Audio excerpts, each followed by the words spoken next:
Mas... Muito boa noite, amigos. Começando mais um Clube Leitura e Graça. Hoje nos reunimos aqui mais uma vez nessa terça-feira para conversar sobre esse livro maravilhoso, Celebração da Disciplina. Você que está perdendo, você não sabe o que está perdendo, porque você ainda não foi apresentado a essa literatura fantástica. Esse livro do Richard Foster tem aberto muito os nossos olhos a respeito das disciplinas espirituais. Até antes aqui da gente começar a gravação, começar a reunião, a gente estava trocando uma ideia a esse respeito, o quanto a disciplina ela é importante na nossa vida. Muitas vezes nós começamos projetos, nós iniciamos alguma coisa na nossa vida e nós não conseguimos dar prosseguimento. E isso mostra o quanto inconstantes nós somos. Mas essa característica, ela será derrubada na nossa vida se nós iniciarmos as disciplinas espirituais e também na nossa vida pessoal.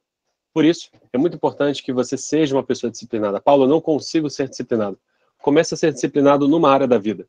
A proposta aqui é que você seja disciplinado na vida espiritual. Começando, então, essa celebração da disciplina, o caminho do crescimento espiritual, como o próprio autor nomeia aqui no subtítulo. Hoje, nós vamos... na verdade, semana passada nós participamos, nós tivemos a nossa reunião, mas nós não gravamos. Nós utilizamos uma metodologia um pouquinho diferente, que nós vamos continuar hoje. Será uma metodologia em que você vai nos acompanhar na nossa leitura e você vai comentar. A gente vai parar aqui, vai interromper várias vezes a nossa conversa, a nossa leitura, para comentarmos a respeito do livro. Então isso vai ser muito interessante, pois você vai ler junto conosco. Todos aqui lerão juntos e isso será bastante enriquecedor. Vai lembrar as pessoas que já leram e tudo, vai relembrar os assuntos e a gente pode interromper, pode comentar. Quem não teve a oportunidade de ler antes, vai ler junto conosco e com isso a gente vai ser enriquecido também a respeito das diversas interpretações que podemos ter dentro dessa literatura. Eu vou começar apresentando agora, mas antes eu quero fazer uma oração com vocês para nós começarmos a nossa reunião, pois tudo que nós fazemos devemos fazer em nome do Senhor e colocando Deus na frente, tudo vai bem. Então vamos começar aqui levantando a nossa voz a Deus e pedindo que Ele esteja aqui conosco, você na sua casa, eu aqui já na minha casa, ou onde quer que você esteja, no ônibus, a caminho do seu trabalho, voltando do seu trabalho, voltando da sua faculdade, da sua escola, não importa. O que importa é que Deus está comigo, que Deus está contigo, aí mesmo onde você está. É só você se concentrar, focar, prestar atenção que Deus vai falar ao seu coração. Então vamos orar? Pedir a Ele que esteja aqui conosco? Pai, em nome de Jesus, nós entramos na Tua presença e, Senhor, nós te agradecemos. Essa é mais uma oportunidade que nós temos do Senhor falar conosco. Hoje, meu Deus, o tema será simplicidade. Pai, fale muito aos nossos corações. Abra o nosso entendimento. E como sempre, Senhor, se revele a nós, revele-se ao nosso coração. Senhor, muito obrigado. Nós te agradecemos em nome de Jesus. Amém. E só lembrando, antes de começar aqui a apresentação, a gente começar a nossa leitura, você que não adquiriu, adquira o livro pelo link de associados da Amazon. Vai ficar aqui embaixo no vídeo. O pessoal depois coloca aqui no chat. Você que ainda não adquiriu, adquira o seu livro. Celebração da Disciplina, do Richard Foster. O caminho do crescimento espiritual. Como eu já comentei, semana passada nós conversamos a respeito do estudo e foi muito enriquecedor. Nós fizemos a metodologia que nós vamos utilizar aqui hoje. Infelizmente nós não temos isso gravado, mas quem sabe numa outra oportunidade a gente consegue gravar. Hoje falaremos sobre simplicidade. Partiremos então para as disciplinas exteriores. E aqui eu vou começar a apresentar. E agora nós faremos dessa forma. Você vai nos acompanhar. Espera aí. Quase que eu apresento aqui a janela errada. Pois bem, pois bem. Cá estamos. Olha aí. Parte 2. As disciplinas exteriores. Esse aqui é o nosso PDF, que todos têm acesso lá no grupo do Telegram. Então entramos agora no capítulo 6. A disciplina da simplicidade. Lembrando que eu vou fazer essa leitura pausadamente, com a minha entonação aqui, com a voz. O pessoal brincou que eu estou com voz de locutor. Ainda bem, então que seja uma leitura prazerosa. E você pode nos interromper aqui, pode parar a qualquer momento. Se quiser fazer um destaque a respeito dos trechos que eu estou comentando, pode me interromper, tá bom? Então vamos lá? Capítulo 6. A disciplina da simplicidade. François Fenelon. Quando verdadeiramente estamos nessa simplicidade interior, nosso semblante apresenta um conjunto mais sincero, mais natural.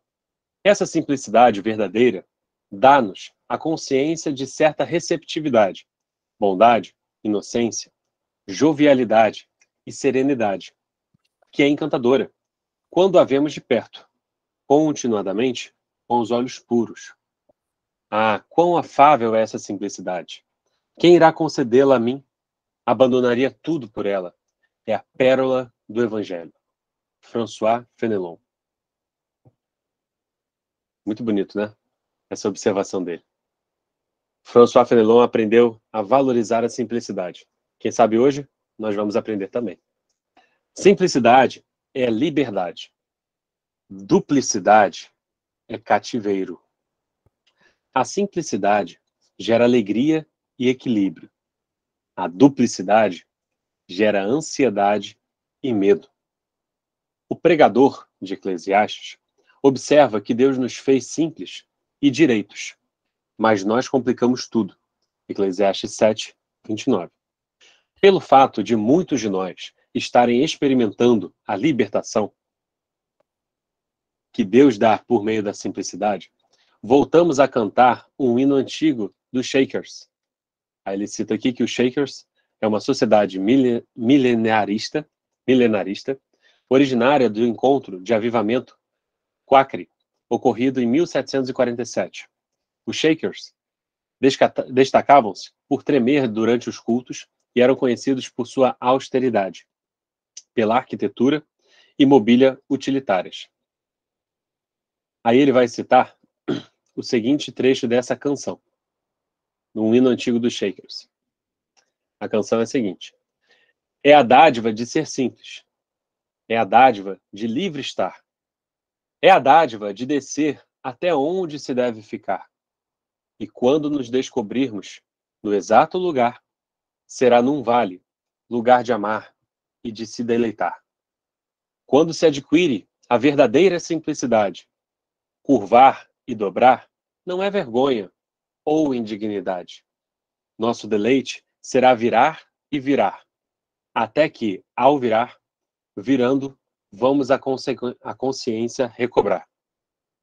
A disciplina cristã da simplicidade é uma realidade interna, cujas consequências são externas, refletidas no estilo de vida. Tanto o aspecto interno quanto o externo da simplicidade são essenciais. Enganamo-nos se acreditamos na possibilidade de possuir a realidade interna sem que isso afete profundamente nossa maneira de viver. Na ausência da realidade interna, a tentativa de pôr em ordem o aspecto exterior de um estilo de vida simples conduz a um legalismo mortal. Vamos parar por aqui. Queria comentar umas coisas dessa primeira parte. Eu valorizo bastante a simplicidade. Às vezes a gente, na igreja, às vezes a gente tende a valorizar a simplicidade e alguns de nós confundem a simplicidade com a pobreza. A pobreza e a simplicidade são coisas diferentes. Eu posso ser pobre e não ser uma pessoa simples. Eu posso ser rico e ser uma pessoa muito simples. Porque a simplicidade, ela não é essa característica, ela não tem a ver com quanto você tem no bolso. Ela tem a ver com uma característica da sua personalidade, do seu caráter. Eu vejo, na minha opinião, na minha observação, que a simplicidade, ela é bem isso que ele está citando.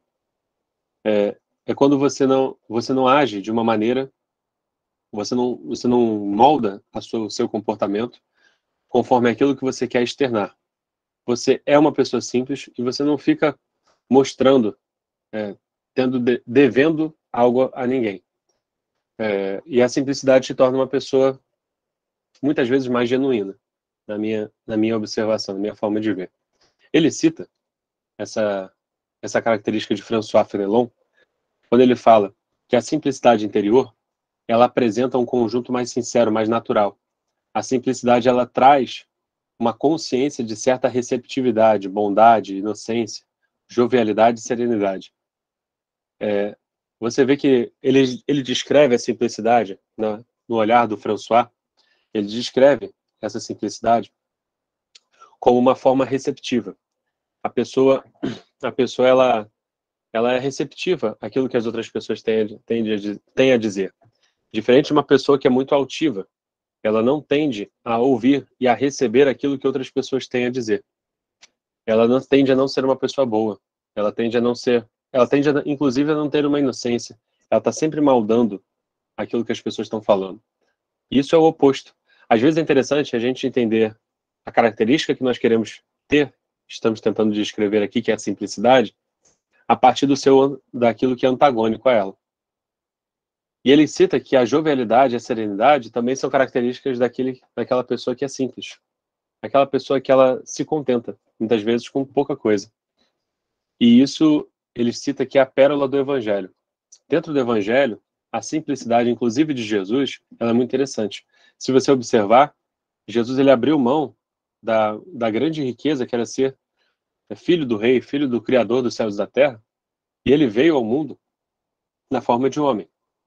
Ele não valorizou tudo que ele tinha. Ele se despiu de tudo isso e se humilhou à forma humana até.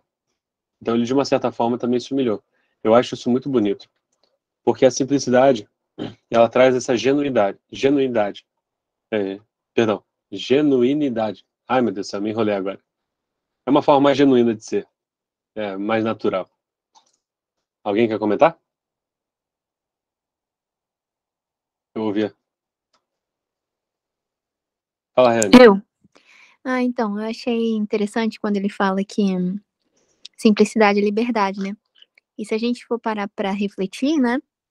É a mais pura verdade, porque quando a pessoa é simples, ela não depende, na verdade, de diversos fatores para poder estar bem ou estar feliz. E então ela passa a ser livre. Tem pessoas que dependem muito, né, das coisas, por exemplo, de algumas tecnologias, por exemplo, às vezes até mirabolante para fazer coisas que são simples, né? Mas a pessoa vai lá, adquire alguma coisa que é meio caro, não sei o que lá, para poder realizar algumas atividades. Igual eu estava vendo uma vez uma influencer youtuber, que o quarto dela era um quarto assim, entre aspas, né? Entre aspas, dos sonhos, porque tudo ela mexia com um controle remoto.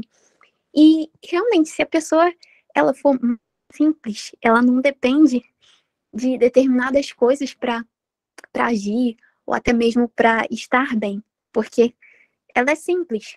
Ela não precisa de tantas coisas para viver, para ficar bem de verdade. Então achei realmente esse ponto que ele puxou muito verdadeiro. E isso traz alegria e equilíbrio. Ele está citando aqui, né? Traz tanto liberdade quanto alegria e torna você uma pessoa mais equilibrada, né? Isso é bem bacana. Eu gosto muito de poesia, sou suspeito. Mas sempre que alguém consegue exprimir um sentimento, uma visão de mundo, através de um conjunto de palavras bem ordenadas, como um poema, uma poesia, eu acho isso muito bonito, muito admirável. E consegue trazer a alma.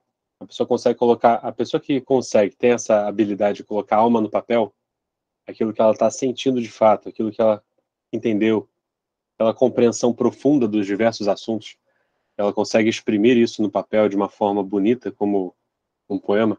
E essa música traz isso, né? É a dádiva de ser simples, é a dádiva de livre estar. É a dádiva de descer até onde se deve ficar. E quando nos descobrirmos no exato lugar, será num vale, lugar de amar e de se deleitar. Quando se adquire a verdadeira simplicidade, curvar e dobrar não é vergonha ou indignidade. Nosso deleite será virar e virar, até que, ao virar, virando vamos a consciência a recobrar. Esse aspecto da simplicidade eu acho muito bonito. E ele cita que a disciplina cristã da simplicidade é uma realidade interna que gera uma consequência externa. Muitas vezes a gente tenta fazer o contrário. A gente tenta transparecer algo que não está dentro de nós. E isso é o que ele está chamando de duplicidade, um pouquinho mais acima que a gente leu, quando a pessoa transparece algo que ela não é, ou quando ela transparece um estado de espírito em que ela não está.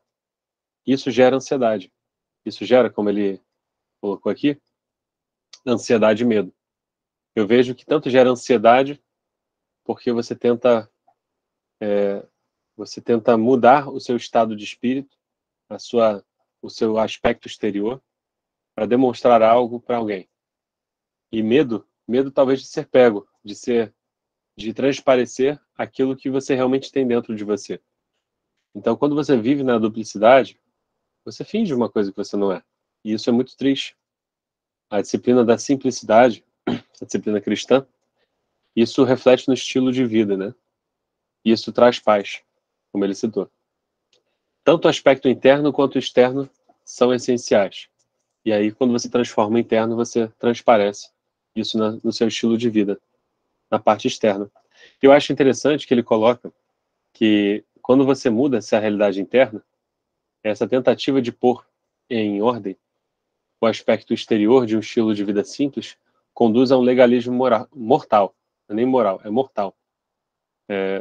Você estabelece na sua cabeça de que as regras para ser uma pessoa simples são essa e essa. Em vez de você ser simples, e você vai transparecer isso naturalmente. Mas quando você coloca isso de forma exterior, você tenta manipular ou controlar o exterior, em vez de transformar o seu interior em Cristo, você vai se tornar uma pessoa legalista. A tendência é que você se torne uma pessoa mais legalista. E isso não vai ser uma realidade. É o que ele está colocando aqui. Alguém mais quer comentar? Fica à vontade, pode falar. Esse ponto também, como a Rayane falou, que a simplicidade está relacionada à liberdade. Quando a gente ignora o aspecto interior, né, e tenta controlar isso só na parte exterior, né, a gente tenta seguir, como você disse agora, Paulo, essa questão das regras, né, sem ter um interior realmente organizado, né, e sujeito à presença de Deus, a gente tem um aprisionamento, porque você fica sujeito às regras, você fica ali sujeito ao legalismo, né, se esforçando, tentando ser algo que não é.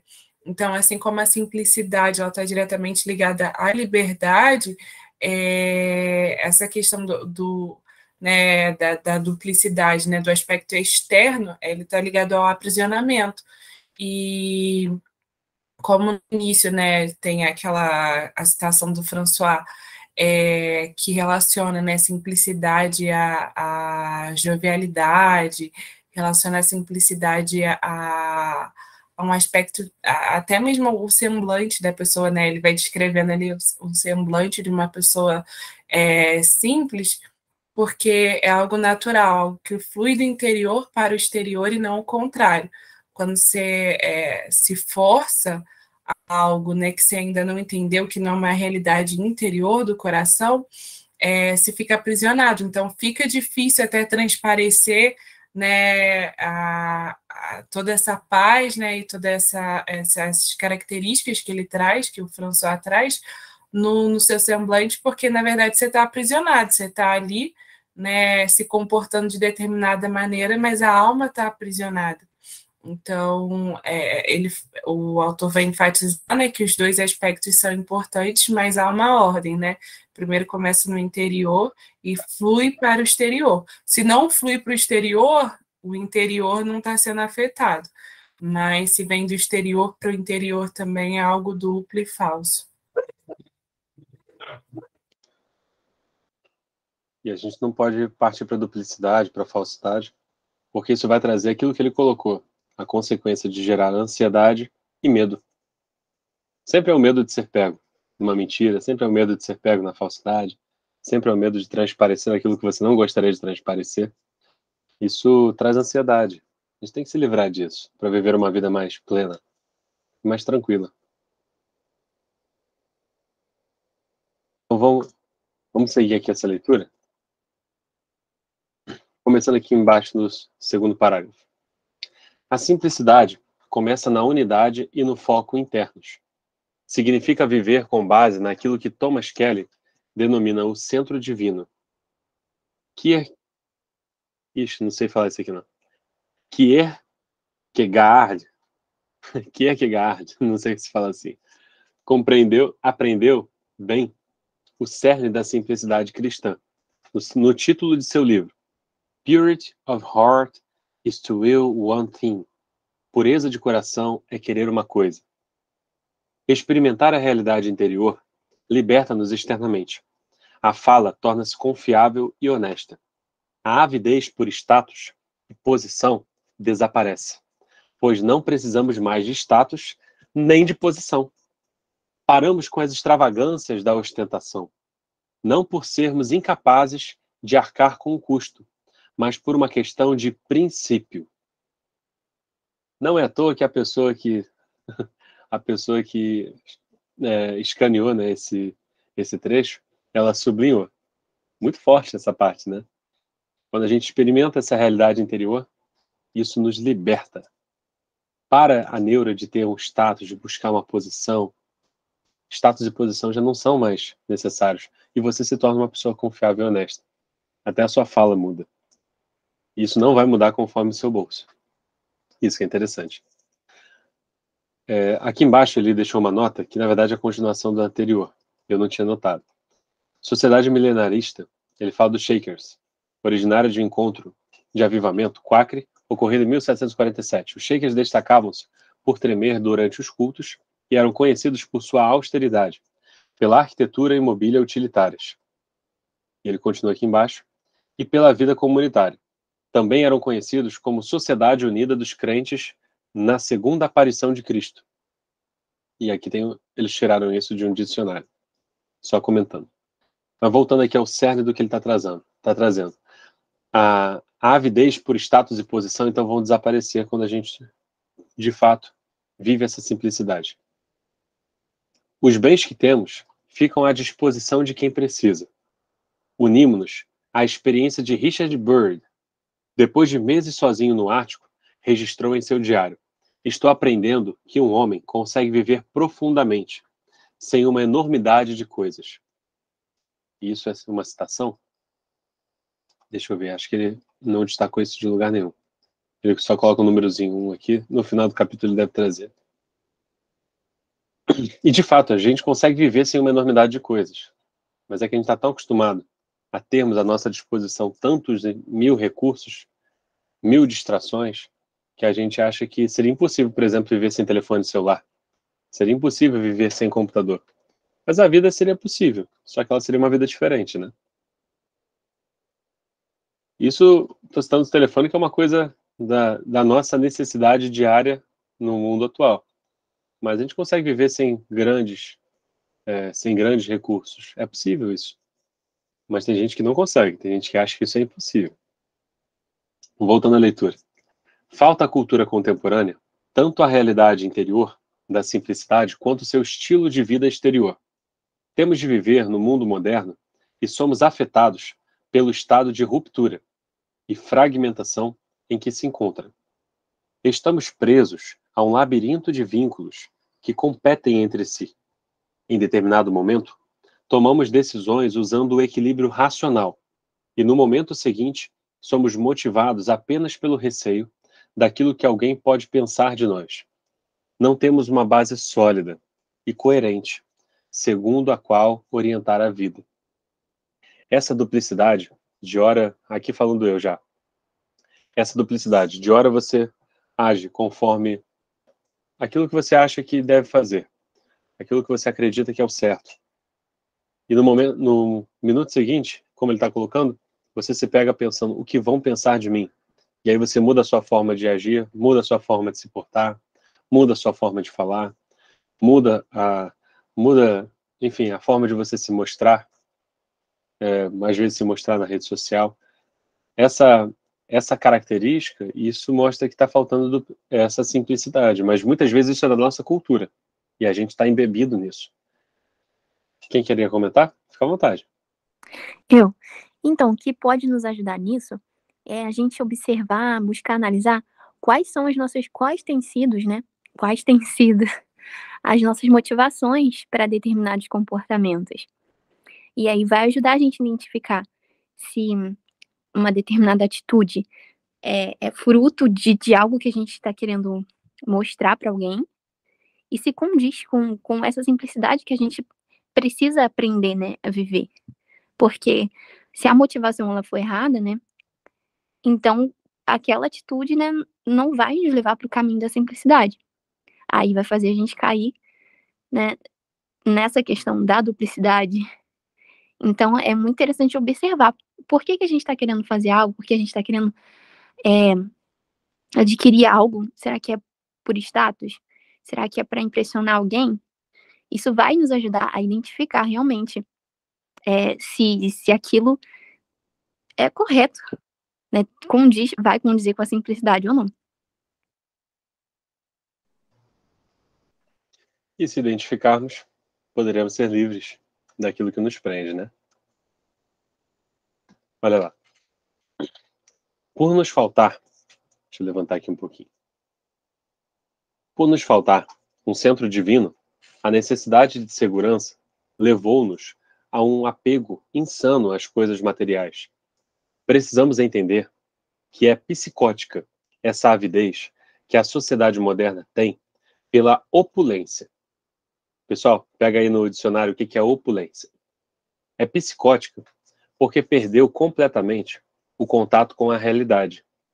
Ansiamos possuir coisas das quais não precisamos e jamais desfrutaremos.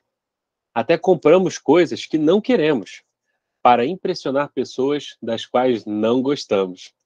Olha que loucura.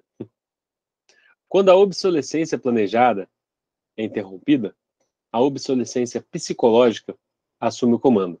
Deixa eu abrir um parênteses aqui. Vocês sabem o que é obsolescência planejada?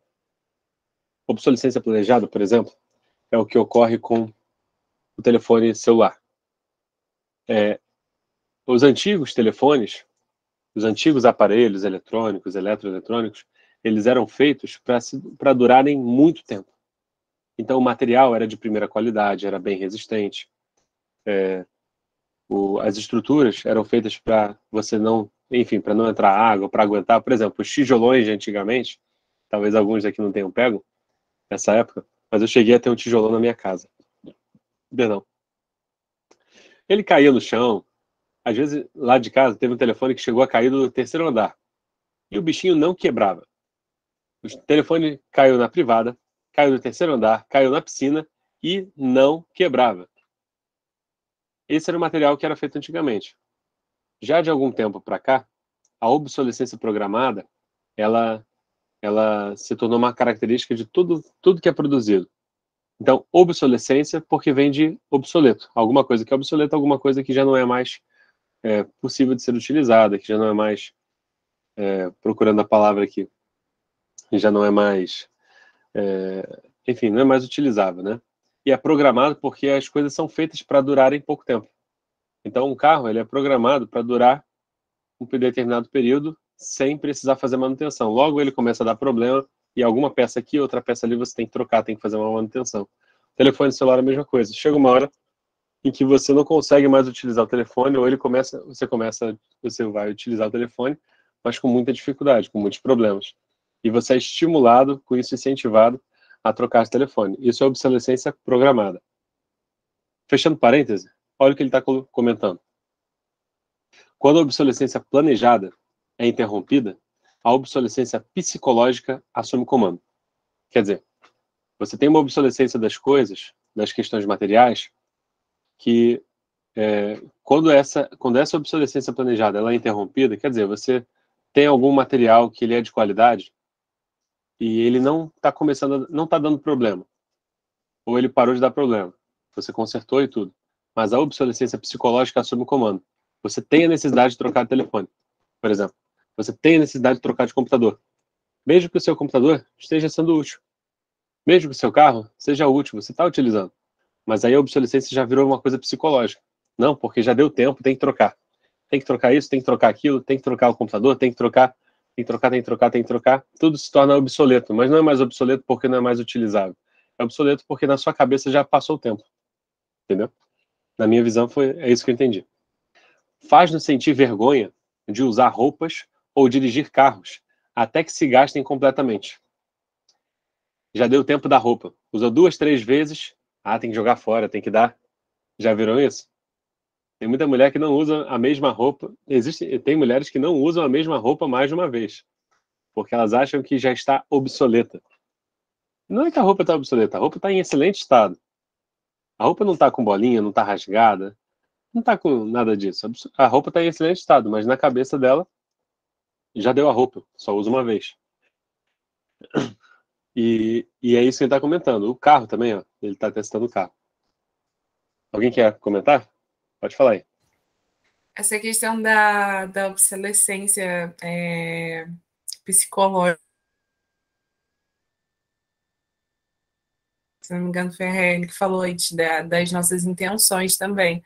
Às vezes você está, por exemplo, com um celular e aquele celular está servindo a finalidade dele, ele está te servindo bem, e aí aparece um amigo com um celular da mesma marca, só que o modelo novo, e assim, muda pouca coisa, sei lá, o celular o seu celular tem um processador de 1,4, o outro tem um processador de 1,5, a câmera assim sobe 1 pixel e o pessoal já quer trocar. Eu conheço uma pessoa, né, um amigo que ele é muito ávido, assim, saiu um celular daquela marca, da mesma marca que ele tem, assim, só que é um celular da geração posterior, que mudou, assim, uma coisa boba, mínima, eles acham que ele tem que trocar e tal.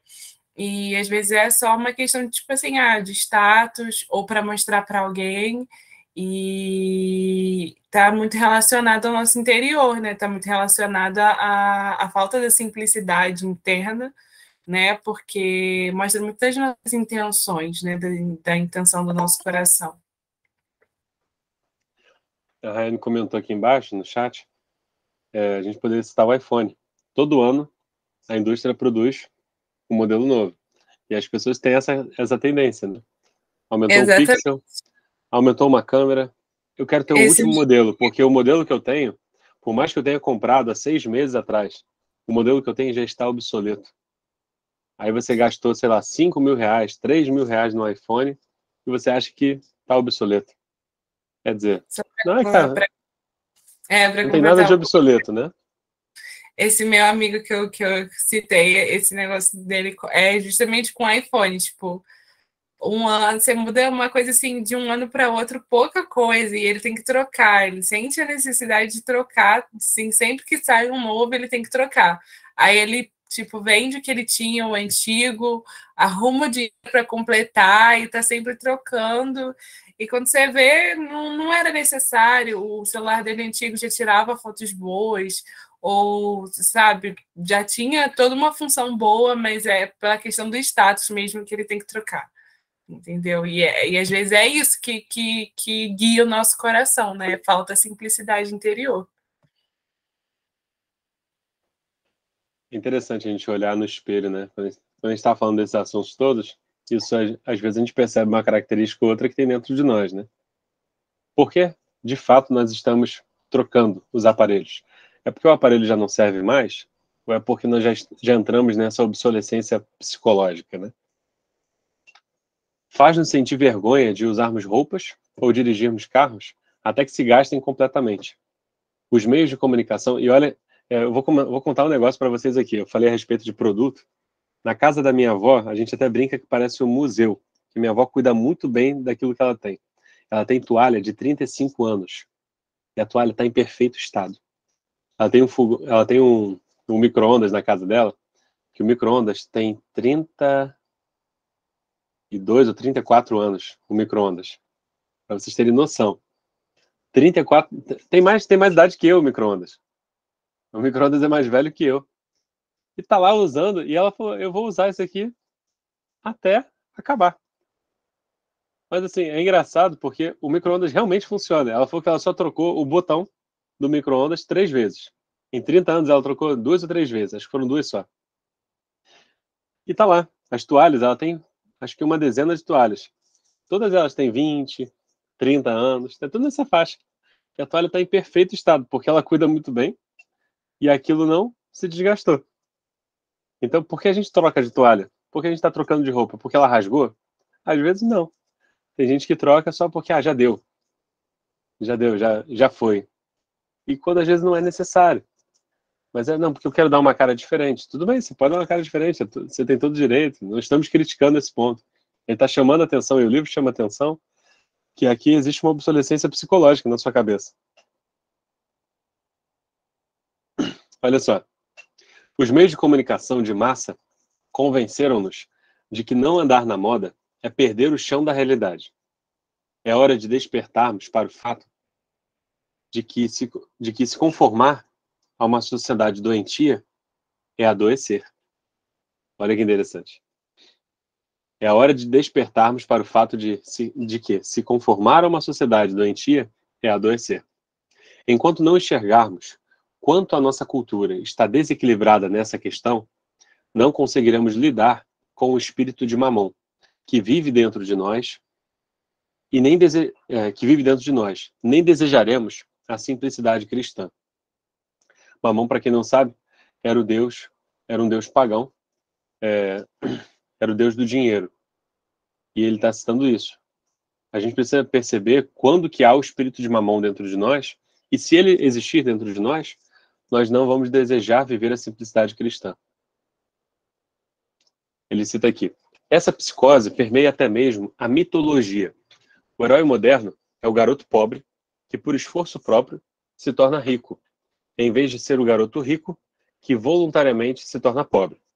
Ainda achamos difícil imaginar uma garota fazendo isso.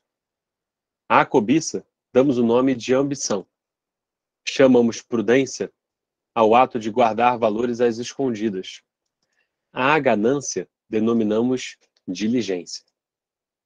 Além disso, é importante entender que a contracultura moderna dificilmente representa um avanço. É uma mudança superficial no estilo de vida que não lida seriamente com os problemas fundamentais de uma sociedade consumista. Pelo fato de sempre haver faltado à contracultura um centro positivo, ela inevitavelmente degenerou em trivialidades. Antes de ler o que o Arthur afirma, você veja o seguinte: olha como a gente muda o vocabulário e a gente começa a dar nomes um pouquinho mais bonitos àquilo que seria vergonhoso. Por exemplo, nós somos pessoas que cobiçamos muitas coisas, a gente chama isso de ambição, para tornar algo bonito. A prudência, né? A gente chama de prudência, que é guardar valores escondidos, ficar escondendo as coisas das pessoas. Não, tem que ser prudente, porque vai que alguém olha, vai que alguém pega, vai que... E isso não é prudência, isso é medo, né? Olha o que Arthur afirma. Boa parte da contracultura é um espelho das piores características da velha e doente sociedade. A revolução não é droga gratuita, sexo livre e aborto sob demanda. O erotismo pseudo-libertário, quer dizer, não é libertário de verdade, o erotismo pseudo-libertário, elementos de sadomasoquismo e anúncios sexistas em boa parte da imprensa underground, quer dizer, de baixa qualidade, né? Fazem parte da perversão da antiga ordem e são uma expressão da morte.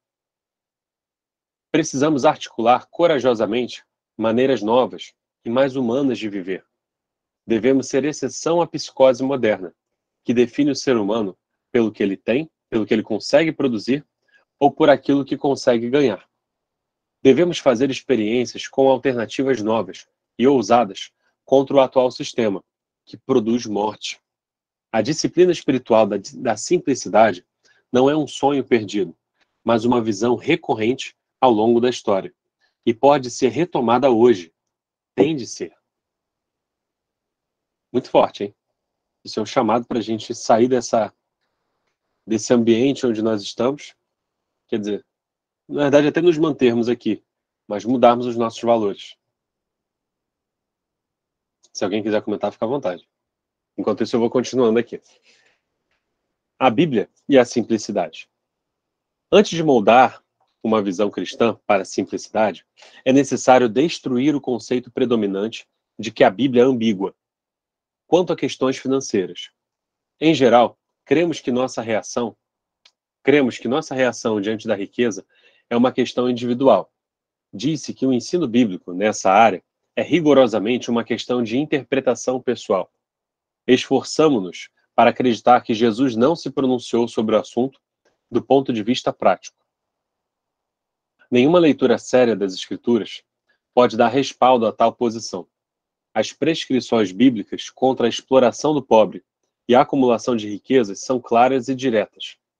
A Bíblia questiona quase todos os valores econômicos da sociedade contemporânea. Por exemplo, o Antigo Testamento protesta contra o conceito popular de direito absoluto à propriedade privada. A terra pertence a Deus, dizem as Escrituras, e, portanto, não pode ser vendida de maneira definitiva. É o que dizia em Levítico 25, 23. A legislação do Antigo Testamento estipulava que toda a terra deveria retornar a seu proprietário original no ano do jubileu. De fato, a Bíblia declara que as riquezas pertencem a Deus, e um dos propósitos do ano do jubileu era proporcionar a redistribuição periódica da riqueza. Uma visão radical de economia como essa contrapõe-se a quase todas as convicções e práticas contemporâneas. Se Israel tivesse observado fielmente o jubileu, teria desferido um golpe mortal no problema perene de o rico ficar mais rico e de o pobre ficar mais pobre. Me permita fazer um comentário aqui sobre essa parte. É interessante que realmente no Antigo Testamento isso é verdade, que a visão era de que a terra era de Deus. Mas vocês vejam que a própria ordem em Levítico era de que a propriedade deveria voltar para o seu dono original. E com isso, você tinha uma reciclagem. As propriedades, elas não eram a propriedade privada de forma absoluta. O conceito de propriedade privada, no Antigo Testamento, ele não era absoluto. E isso era um valor bíblico, é um valor mais antigo, mas é um valor que Deus tentou passar para o seu povo. Ele colocou isso nas regras do Antigo Testamento. E a sociedade judaica se moldou nessas regras, utilizando no ano do jubileu essa redistribuição periódica dessa riqueza. Mas é interessante que o ponto aqui que ele está questionando não é de a pessoa, na minha observação, tá? Se pensar diferente, fique à vontade. Na minha observação, não é o ponto de a pessoa não poder enriquecer. O objetivo aqui não é você não permitir que a pessoa ela cresça financeiramente. Mas ele cita aqui uma ideia de você conseguir não enriquecer às custas de outros e deixar a pessoa permanecer cada vez mais pobre. É claro que isso também depende de uma questão de trabalho, tem outras questões que estão envolvidas aí. Mas eu entendo o ponto que ele está colocando, que é uma visão de que a pessoa não deva enriquecer de forma desmedida, e quem vai medir isso não seria a outra pessoa qualquer, não seria o pobre que iria medir isso, nem outro rico. Isso seria através do mandamento divino, através do mandamento que Deus colocou para o povo dele, essa redistribuição. Isso é como a sociedade da época funcionava. Mas ele questiona dessa forma, e isso bate bastante com os valores que a gente tem atualmente, né?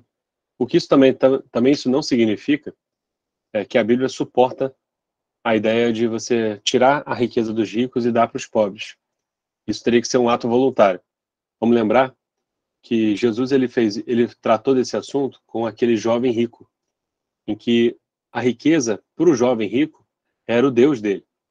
E Jesus, quando questionou esse jovem, falando que ele devia pegar toda a riqueza dele e distribuir para os pobres, Jesus não era contra a riqueza dele. Mas quando aquilo ali se tornou um Deus na vida dele, se tornou a segurança dele, aí foi quando Jesus questionou. E é interessante que o jovem ele não abriu mão daquilo ali por Cristo, pela salvação, pela vida eterna. Então, de fato, o Deus ali dele se tornou aquele dinheiro, as suas possessões e tudo que ele tinha. E eu acho que esse é um ponto que as Escrituras elas tendem a bater em cima, para não deixar que o dinheiro vire uma mão na nossa vida, o Deus da riqueza, né? Alguém quer comentar? Eu estou olhando aqui para a tela e não estou nem vendo. Eu. Fala, Rani. Então, rapidinho. Acredito que, né, concordando aí com o que você falou, que o problema não seja nem a riqueza em si, né? Mas em como a pessoa adquiriu a riqueza ou está buscando adquirir, se é por meios justos, legais, né? E também como ela lida com ela. Qual o objetivo dela ter riqueza, o que ela vai fazer com aquilo, o que isso vai interferir no comportamento dela. Então, são pontos que nós podemos usar para observar, para que a gente não caia nesses erros de colocar a riqueza num lugar onde não é para ela ser colocada, como a própria palavra diz, e ele vai falar mais à frente, daquele versículo que diz que o amor ao dinheiro é a raiz de todos os males, né? Temas bem polêmicos aqui, mas é isso aí que a gente está tratando. Deixa eu passar para Maria. E algo que, boa noite, gente. Algo que chama a atenção é que nesse episódio, né, que ele está citando do jubileu, isso se aplicava à terra e se aplicava também a quem tinha pessoas no regime de escravidão. Após os 7 anos, as pessoas eram livres. E isso chama muita atenção sobre a questão da gente ser, entre aspas, assim, desapegado, e de você colocar sua confiança em Deus e entender que tudo que você tem, Deus, tudo que a gente tem, na verdade, Deus nos dá para administrar. E nem tudo que Deus nos dá para administrar vai ser eterno. Tem os ciclos começam e os ciclos terminam também. E acho que isso favorece a simplicidade, né? A disciplina que a gente está vendo hoje. Você ter essa concepção de que a sua função é administrar, não é seu. A gente tem a responsabilidade de administrar, não a responsabilidade de, sabe, de tomar posse, assim, do ponto de vista feroz, porque às vezes a gente tem muito aquele negócio do eu preciso, dinheiro, e aflora a competitividade exacerbada.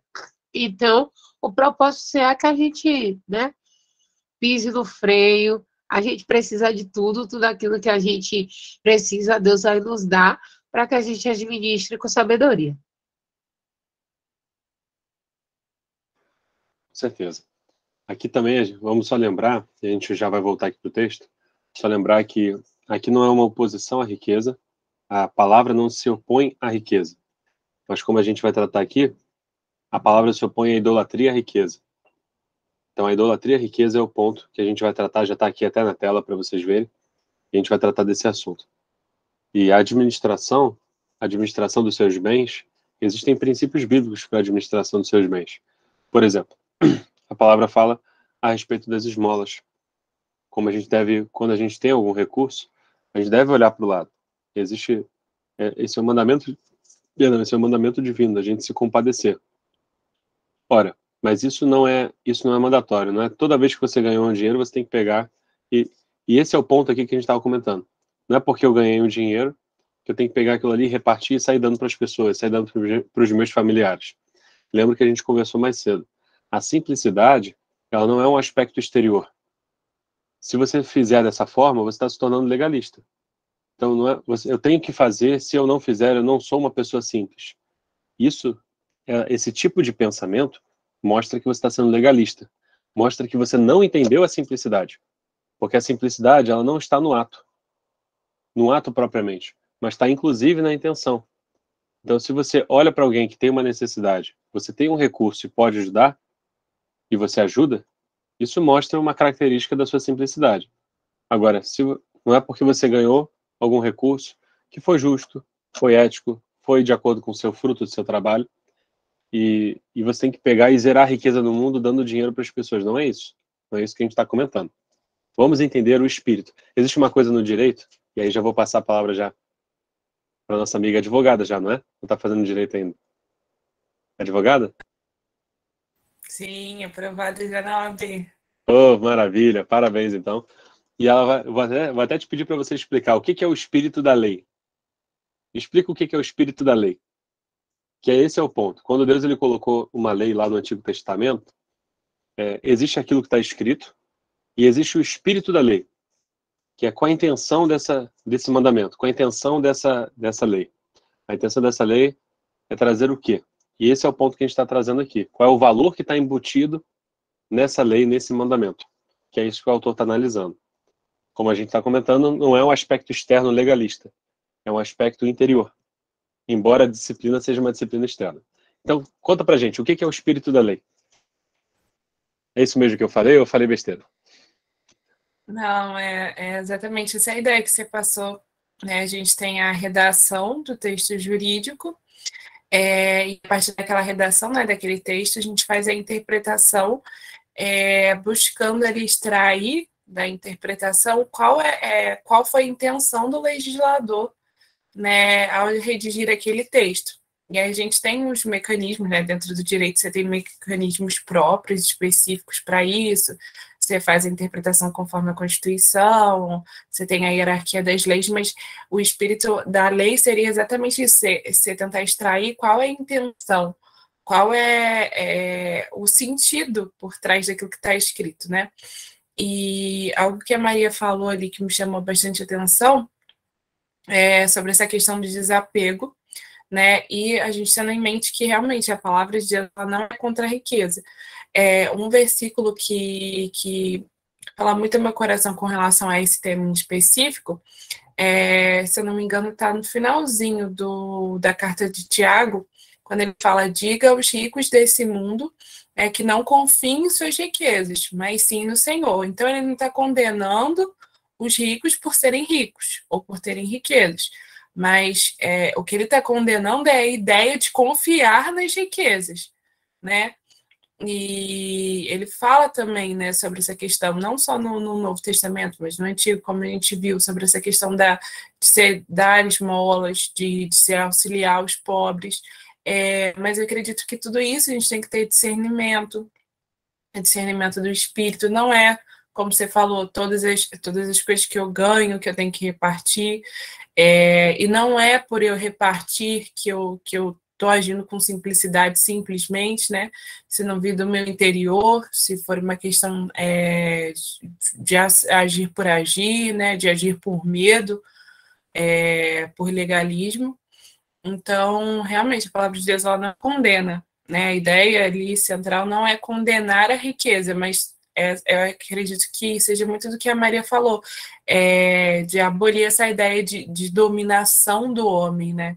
Tanto do homem sobre as coisas, propriedade, quanto do homem sobre o homem, quando a gente fala da questão da escravidão, né? Porque, na verdade, tudo, né? Todos e tudo pertencem ao Senhor. Né? E a gente, como servos do Senhor, a gente está para, como a Maria falou, administrar, mas administrar debaixo do domínio desse Senhor, né? Então, se eu acumulo muitas propriedades, né, e eu esqueço, talvez, do pobre, do necessitado, na verdade, eu estou me colocando no lugar de Deus, né? E como o dono daquela propriedade, daquela riqueza, né? E acho que tem muito a ver com essa questão do coração, da idolatria, da confiança, da esperança, né? Como o Tiago fala, não coloquem a esperança das riquezas, mas ele não condena, ele não chega a condenar, né, a ideia da riqueza, de ter riqueza em si, né? É isso aí. Vamos então para a leitura para a gente conseguir andar então um pouquinho. E já vamos tratar desse tema. A Bíblia trata de forma constante e resoluta do espírito de escravidão gerado pelo apego idólatra à riqueza. Se as suas riquezas aumentam, não ponha nelas o coração. Aconselha o salmista em Salmos 62, versículo 10. O 10º mandamento opõe-se à cobiça, à avidez por bens, que leva ao roubo e à opressão. O antigo sábio compreendeu que quem confia em suas riquezas certamente cairá. Provérbios 11, 28. Jesus declarou ao materialismo de sua época. Deixa eu só ver uma coisa. Eu tinha pedido para alguém ver um significado de outra palavra aqui. Eu não sei se vocês chegaram a falar. Opulência. Opulência é grande quantidade de bens, de riqueza. Foi isso? E a gente viu essa palavra aqui em cima. Foi? Cadê? Até me perdi. Onde que a gente viu essa palavra? Aqui em cima. Precisamos entender que é psicótica essa avidez que a sociedade moderna tem pela opulência. Opulência, então, é uma grande quantidade de bens, de riqueza. Olha aí, aumentando o nosso vocabulário. Quem tiver aí no Enem esse ano, joga lá uma opulência, que com certeza a banca vai te ver muito bem. Então, voltando aqui a nossa brincadeiras à parte. Cadê? Até me perdi. Então, ele fala aqui. Jesus declarou guerra ao materialismo de sua época. E creio que também declara guerra ao materialismo de nossos dias. O termo em aramaico para riquezas é mamon. E Jesus o condena por ser um Deus rival. Nenhum servo pode servir a dois senhores, porque ou há de aborrecer a um e amar ao outro, e se há de chegar a um e desprezar ao outro. Não podeis servir a Deus e a mamon. Lucas 16:13. Ele trata sobre finanças com frequência e sem ambiguidade. Bem-aventurados vocês, os pobres, pois a vocês pertence o reino de Deus. E ele também fala, mas ai de vocês os ricos, pois já receberam a sua consolação. Lucas 6:20 e 24. Aqui está uma vívida imagem da dificuldade que tem o rico para entrar no reino de Deus. Um camelo tentando passar pelo fundo de uma agulha. Lembrando que a agulha era uma pequena passagem que, com certeza, camelo é uma coisa difícil de passar, que existia nos muros das cidades. Evidentemente, todas as coisas são possíveis para Deus, mas Jesus compreendia com clareza essa dificuldade. Ele sabia que a riqueza costuma fincar suas garras na pessoa e que onde estiver o seu tesouro, aí também estará o seu coração. Mateus 6:21. Foi precisamente por isso que ele ordenou a seus seguidores: não acumulem para vocês tesouros na terra. Mateus 6:19. Ele não está dizendo que o coração poderá ou não estar onde estiver o tesouro. Ele está afirmando o fato óbvio de que você encontrará seu coração onde quer que encontre seu tesouro. Ele exortou, olha aqui aquele caso que eu tinha comentado, ele exortou o jovem rico não somente a adotar uma atitude de desapego em relação aos bens materiais, mas literalmente a livrar-se deles, se quisesse entrar no reino de Deus. Isso está em Mateus 19:16 ao 22. Ele diz, cuidado, fiquem de sobreaviso contra todo tipo de ganância. A vida de um homem não consiste na quantidade dos seus bens. Lucas 12:15. Ele aconselhou o povo a buscar Deus. Vendam o que têm e deem esmolas. Façam para vocês bolsas que não se gastem com o tempo, um tesouro nos céus que não se acabe.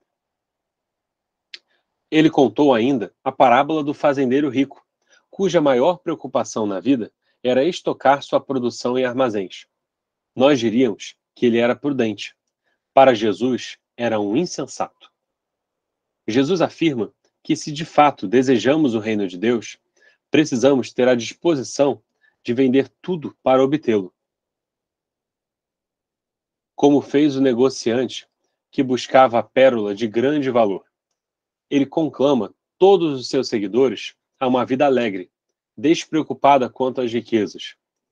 Dê a todo aquele que lhe pedir, e se alguém tirar o que pertence a você, não lhe exija que o devolva. Isso é interessante, só fazendo uma pontuação, porque realmente Jesus ele nos ensina a ter um desapego com as coisas materiais. Porque, de fato, o dinheiro ele pode se tornar um grande Deus na nossa vida. A gente trabalha, a gente estuda, a gente procura crescer. Isso é natural, isso é importante. Que a gente queira crescer. Talvez não com aquela característica que a gente citou de opulência, né?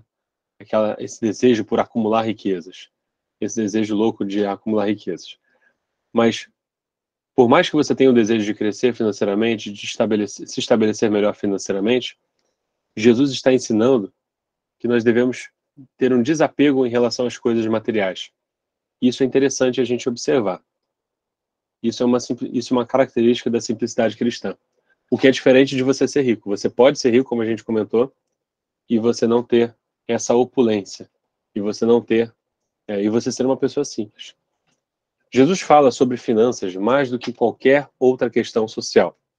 Se em uma sociedade relativamente simples, o Senhor enfatizou de modo tão intenso os perigos espirituais das riquezas, quanto mais a nós que vivemos numa cultura opulenta ao extremo. As epístolas refletem a mesma preocupação.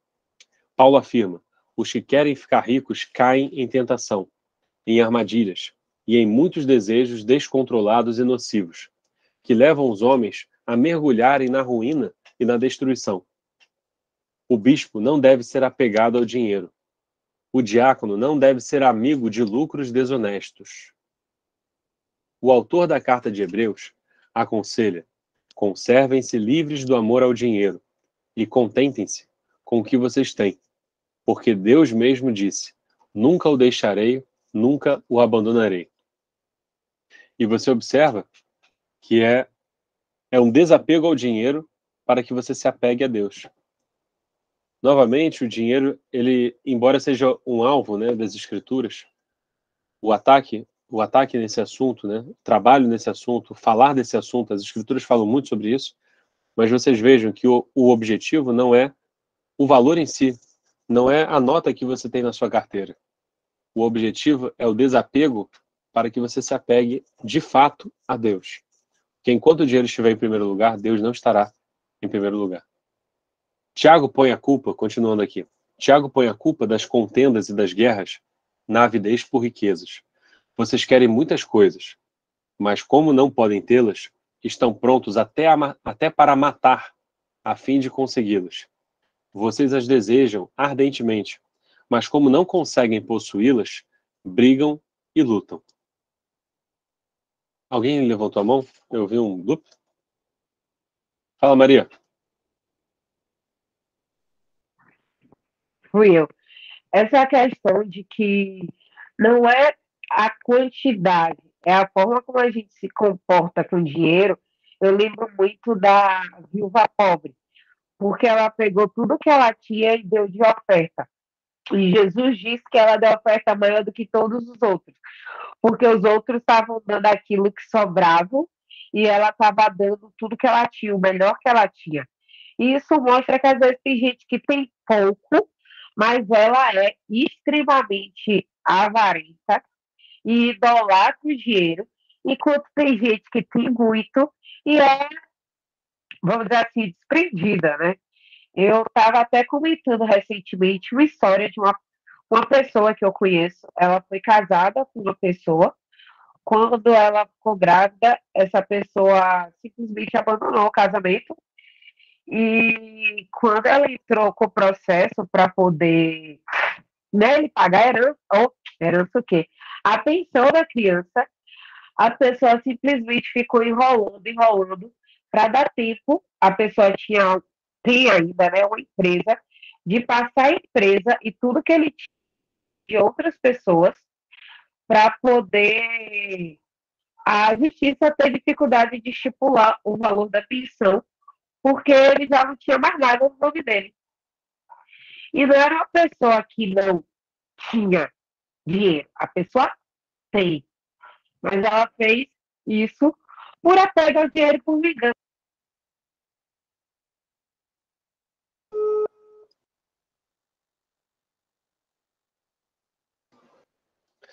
Você vê que a raiz de muitos males é o dinheiro.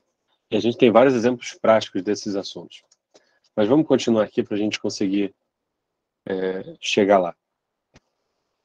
Ele menciona a ganância ao lado do adultério e do roubo, declarando que os que vivem dessa maneira não herdarão o reino de Deus.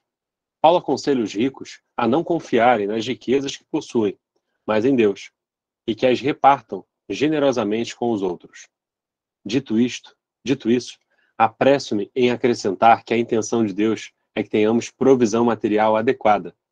Hoje, a simples falta de provisões gera indigência.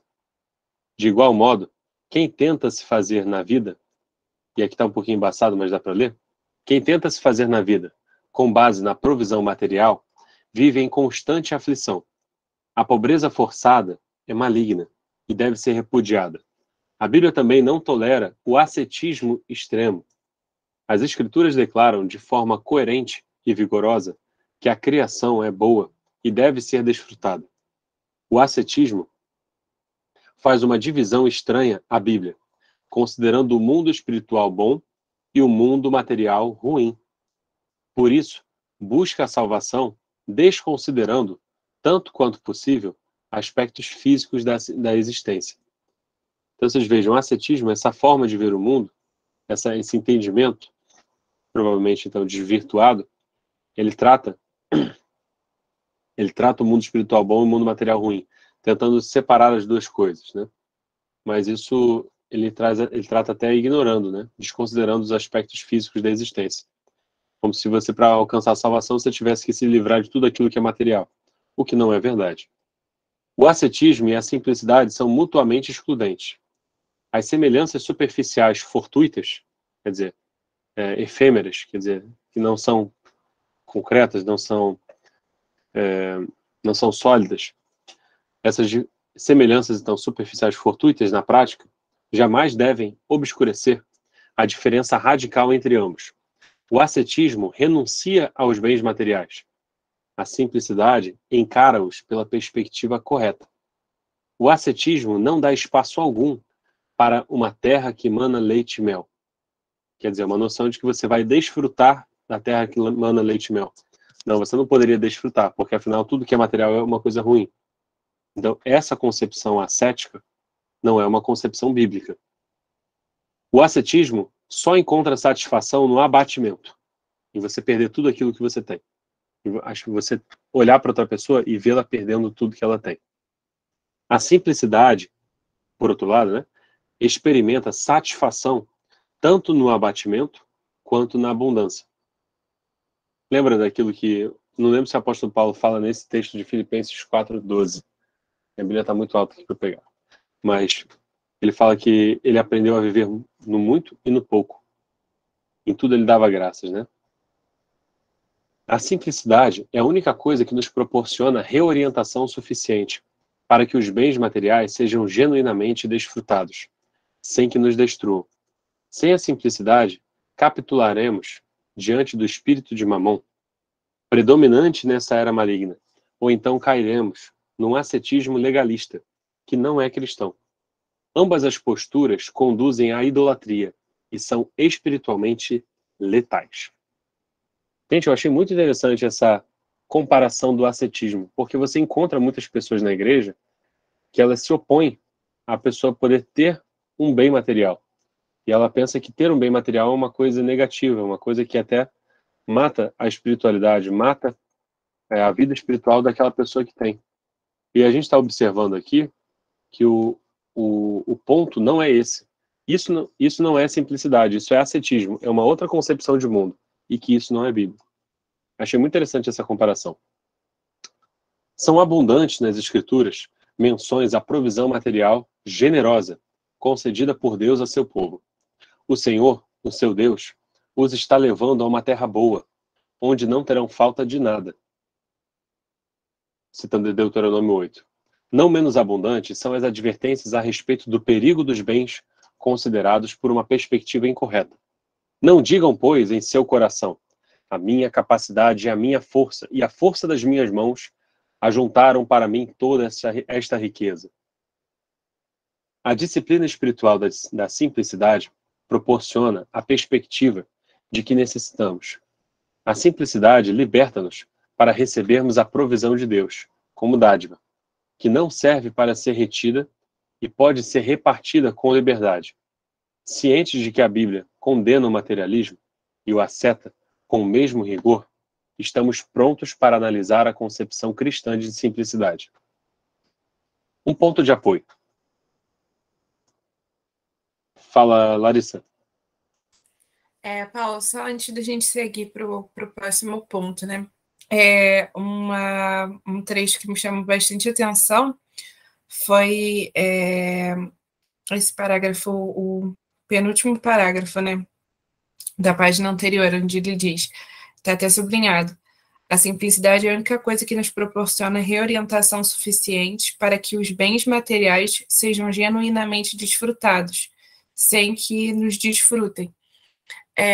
Eu acho que o ponto central que ele trata, quando ele vai falar dessa questão do materialismo, é exatamente isso, da idolatria.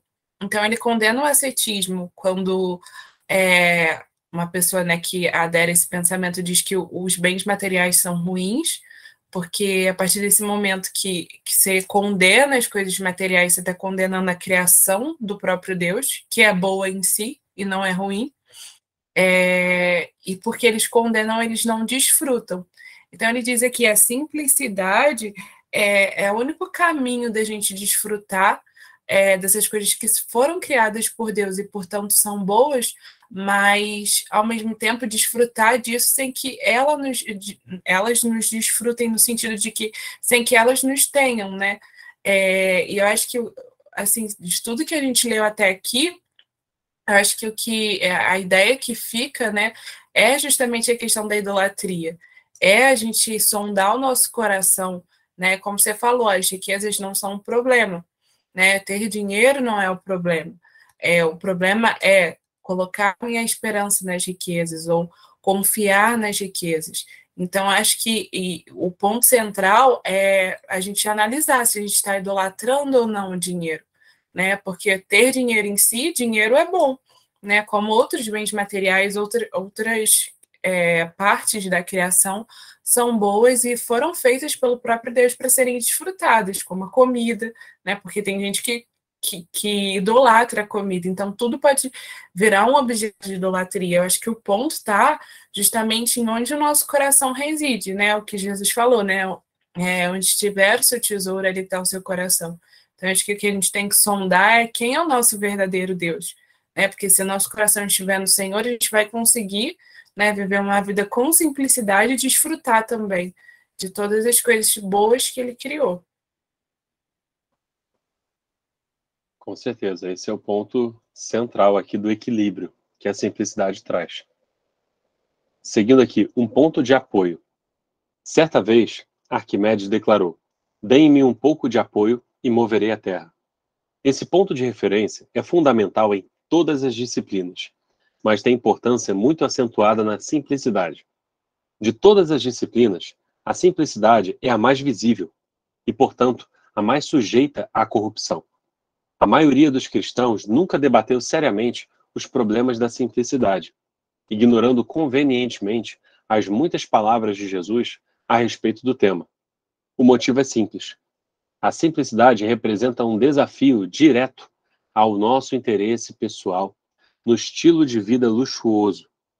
Contudo, os que levam a sério o ensino bíblico sobre a simplicidade enfrentam tentações severas que pendem para o legalismo. Mesmo na tentativa mais determinada de expressar, em termos concretos, o ensino de Jesus sobre o uso do dinheiro, é fácil confundir nossa maneira de expressar esse ensino com o ensino em si. Passam a usar um tipo de roupa ou compram um determinado modelo de casa e canonizam essas escolhas, acreditando serem elas a vida simples. Por causa desse perigo, torna-se especialmente importante encontrar e articular com clareza um ponto de referência arquimeniano para a simplicidade. Encontramos esse ponto de referência nas palavras de Jesus.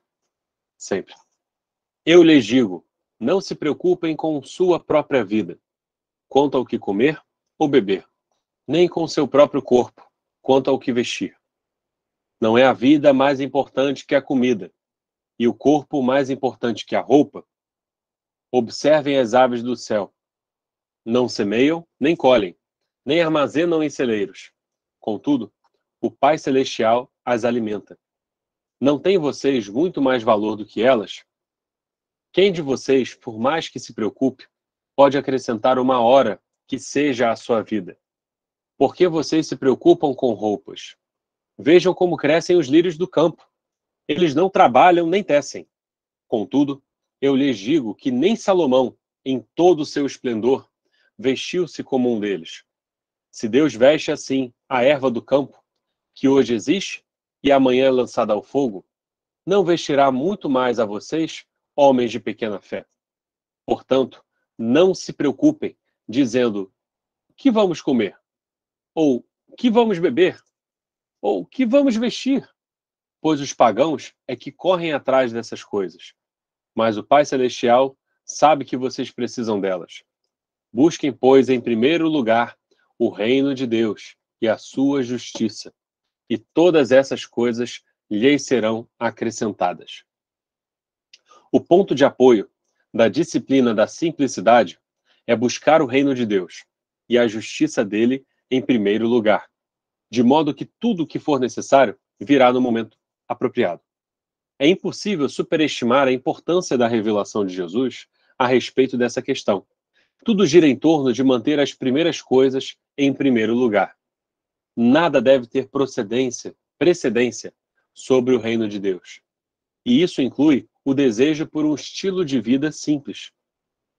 A própria simplicidade transforma quando passa a ter maior importância que a busca pelo reino. Num comentário especialmente profundo a respeito dessa passagem das Escrituras, Søren Kierkegaard,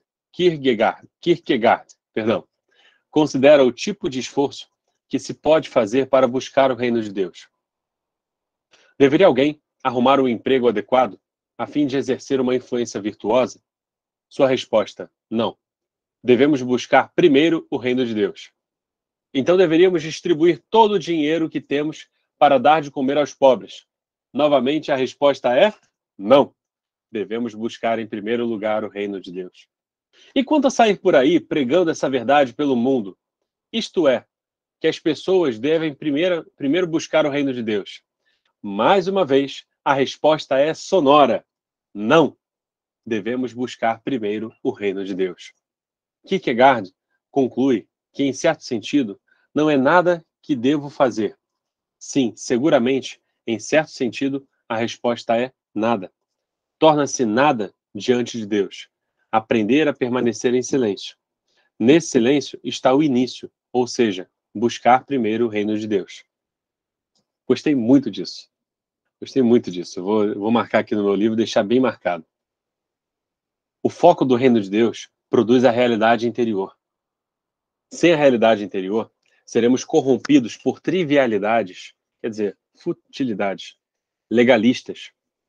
Nenhuma outra coisa pode estar no centro. Nem o desejo de sair da correria, nem a redistribuição das riquezas do mundo, nem a preocupação com a ecologia. Buscar primeiro o reino de Deus e a justiça dele, tanto a pessoal quanto a social, é a única coisa que deve ocupar o centro da disciplina espiritual da simplicidade. Quem não busca o reino em primeiro lugar, certamente não o está buscando. Não importa quão dignas sejam outras preocupações. No momento em que elas se tornam um foco dos esforços, passam a ser idolatria. Concentrar-se nelas, inevitavelmente, nos aproximará da declaração de que a atividade que realizamos é a simplicidade cristã. E, de fato, quando o reino de Deus está genuinamente em primeiro lugar, as preocupações ecológicas, os pobres, a distribuição igualitária das riquezas e muitas outras coisas recebem a devida atenção. Quer dizer, não é muita nem pouca, é uma atenção devida. Como Jesus deixou claro em nosso texto central, estar livre de ansiedades é uma das evidências internas de quem busca o reino de Deus em primeiro lugar. A realidade interior da simplicidade envolve uma vida de despreocupação alegre em relação a bens. O ganancioso não conhece essa liberdade, nem o avarento, o que não depende da abundância ou da falta de bens. Trata-se de ter um espírito de confiança. O simples fato de alguém viver sem possuir bens não garante que esteja vivendo com simplicidade. É aquilo que a gente estava comentando. Ser simples não é ser pobre, não é não ter nada. Isso não é simplicidade. Paulo ensina que o amor ao dinheiro é a raiz de todos os males. Tenho constatado que os que têm menos dinheiro são os que amam mais. É bem possível estar desenvolvendo um estilo exterior de vida simples e, ao mesmo tempo, estar dominado por preocupações. Inversamente, a riqueza não livra ninguém da ansiedade. Para Kierkegaard, as riquezas e a abundância aproximam-se hipocritamente em pele de ovelha, fingindo ser a segurança contra as preocupações. Então, tornam-se o objeto de ansiedade. Elas põem em segurança, o homem contra suas preocupações, tão bem quanto o lobo posto para pastorear as ovelhas as põe em segurança contra ele mesmo. Essa analogia das ovelhas e do lobo é bem interessante. A liberdade em relação à ansiedade caracteriza-se por 3 atitudes internas. Se tudo que possuímos é uma dádiva, e se o que temos deve ficar aos cuidados de Deus e à disposição dos outros, então estamos livres de ansiedade. Essa é a realidade interna da simplicidade. Entretanto, se cremos haver obtido por nós mesmos tudo o que possuímos, se acreditamos ser necessário agarrar-nos ao que temos, e se o que temos não está à disposição de outros, então viveremos ansiosos. Quem pensa assim jamais conhecerá a simplicidade, independentemente do malabarismo externo que se obrigue a fazer para viver a vida simples. Considerar dádiva de Deus tudo que possuímos é a primeira atitude interna da simplicidade. Nós trabalhamos, mas sabemos que não é o nosso trabalho que nos dá o que temos.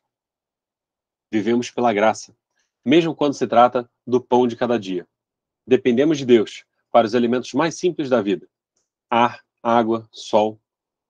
O que temos não resulta de esforço nosso, mas do cuidado gracioso de Deus. Somos tentados a pensar no que possuímos como resultado de esforços pessoais, mas basta uma ligeira estiagem, quer dizer, a falta, ou um pequeno acidente para ficar demonstrado outra vez que somos inteiramente dependentes das coisas. Saber que é assunto de Deus e não nosso, cuidar do que temos, é a segunda atitude interna da simplicidade. Deus é capaz de proteger o que pôs em nossas mãos. Podemos confiar nele. Será que isso significa que não devemos tirar as chaves do carro nem trancar a porta? É claro que não. Sabemos que a tranca da porta não é o que protege a casa.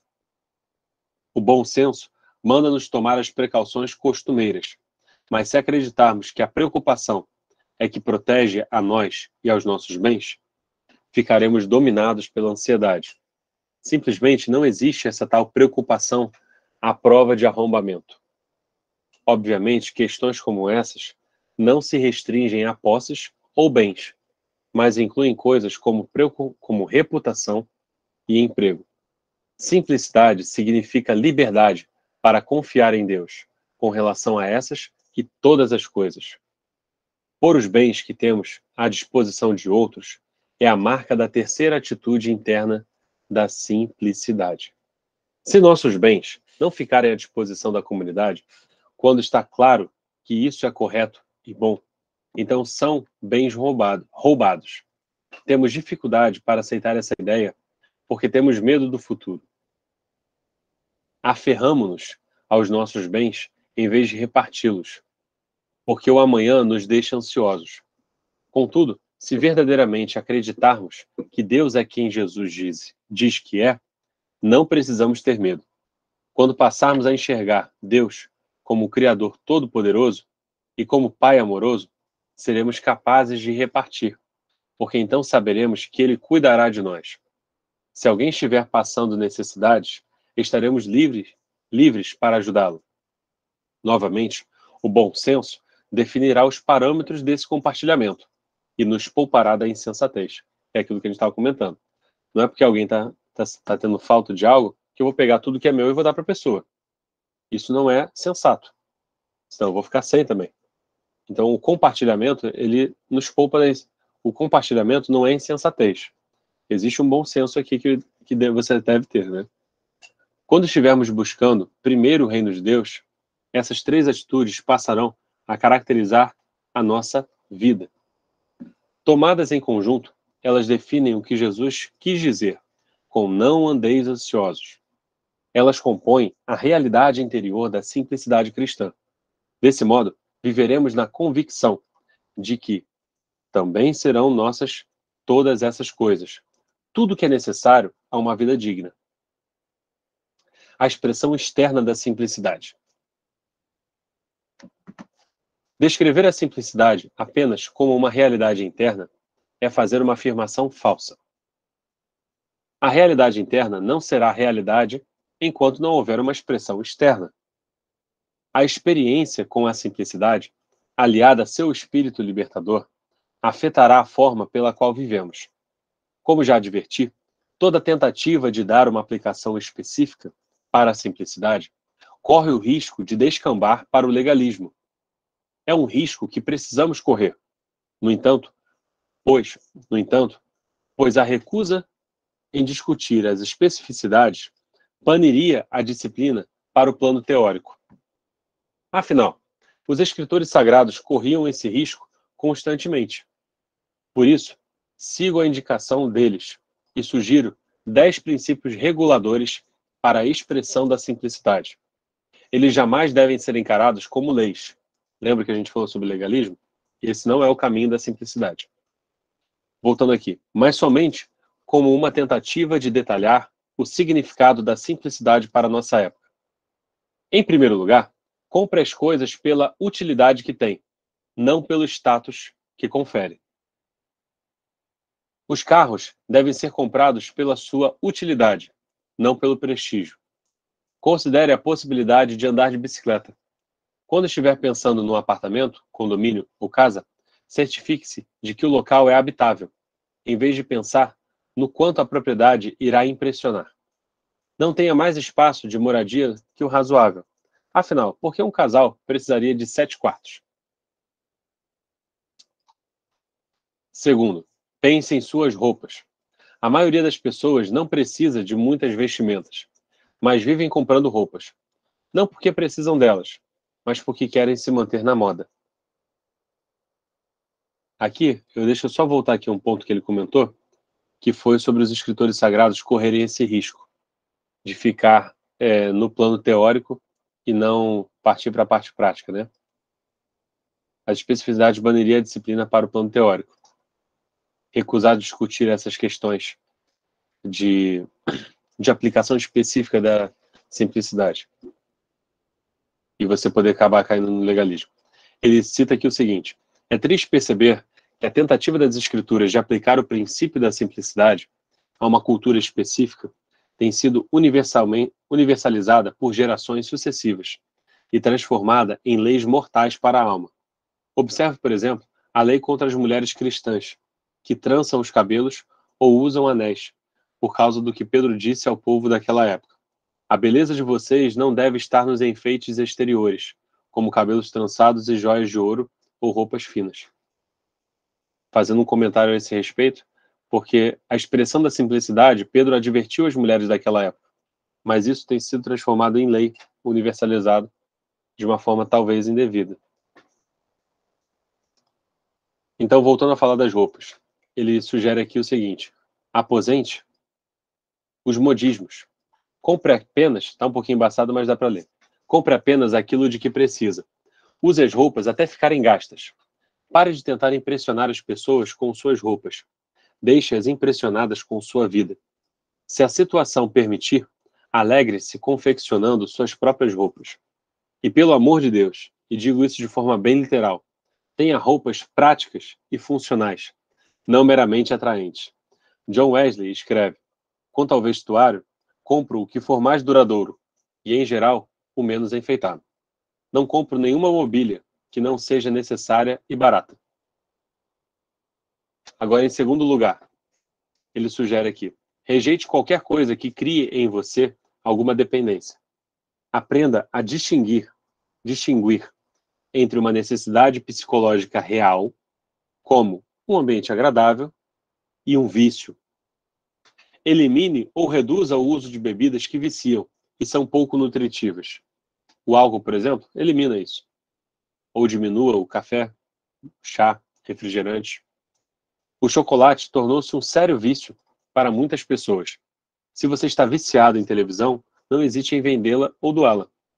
Livre-se de qualquer mídia sem a qual você acha que não consegue viver. Rádio, equipamento de som, revistas, vídeos, jornais, livros. Se seu coração está preso ao dinheiro, distribua parte dele e sinta a libertação interior. A simplicidade é liberdade, não escravidão. Recuse-se a ser escravo de qualquer coisa, a não ser de Deus. Novamente aqui, um ponto de equilíbrio. Tudo que ele está falando aqui é uma avaliação madura. E o ponto, quando você perceber que você depende de alguma coisa, isso já está em confronto direto com as Escrituras. A palavra fala que nós devemos, tudo me é lícito, mas eu não devo me deixar dominar por essas coisas. Quando nós vivemos na dependência de algo, como algum alimento, alguma bebida, ou algum instrumento como celular, computador, isso é perigoso, isso é danoso. Uma das formas que nós temos também é jejuar. Fique um dia sem celular.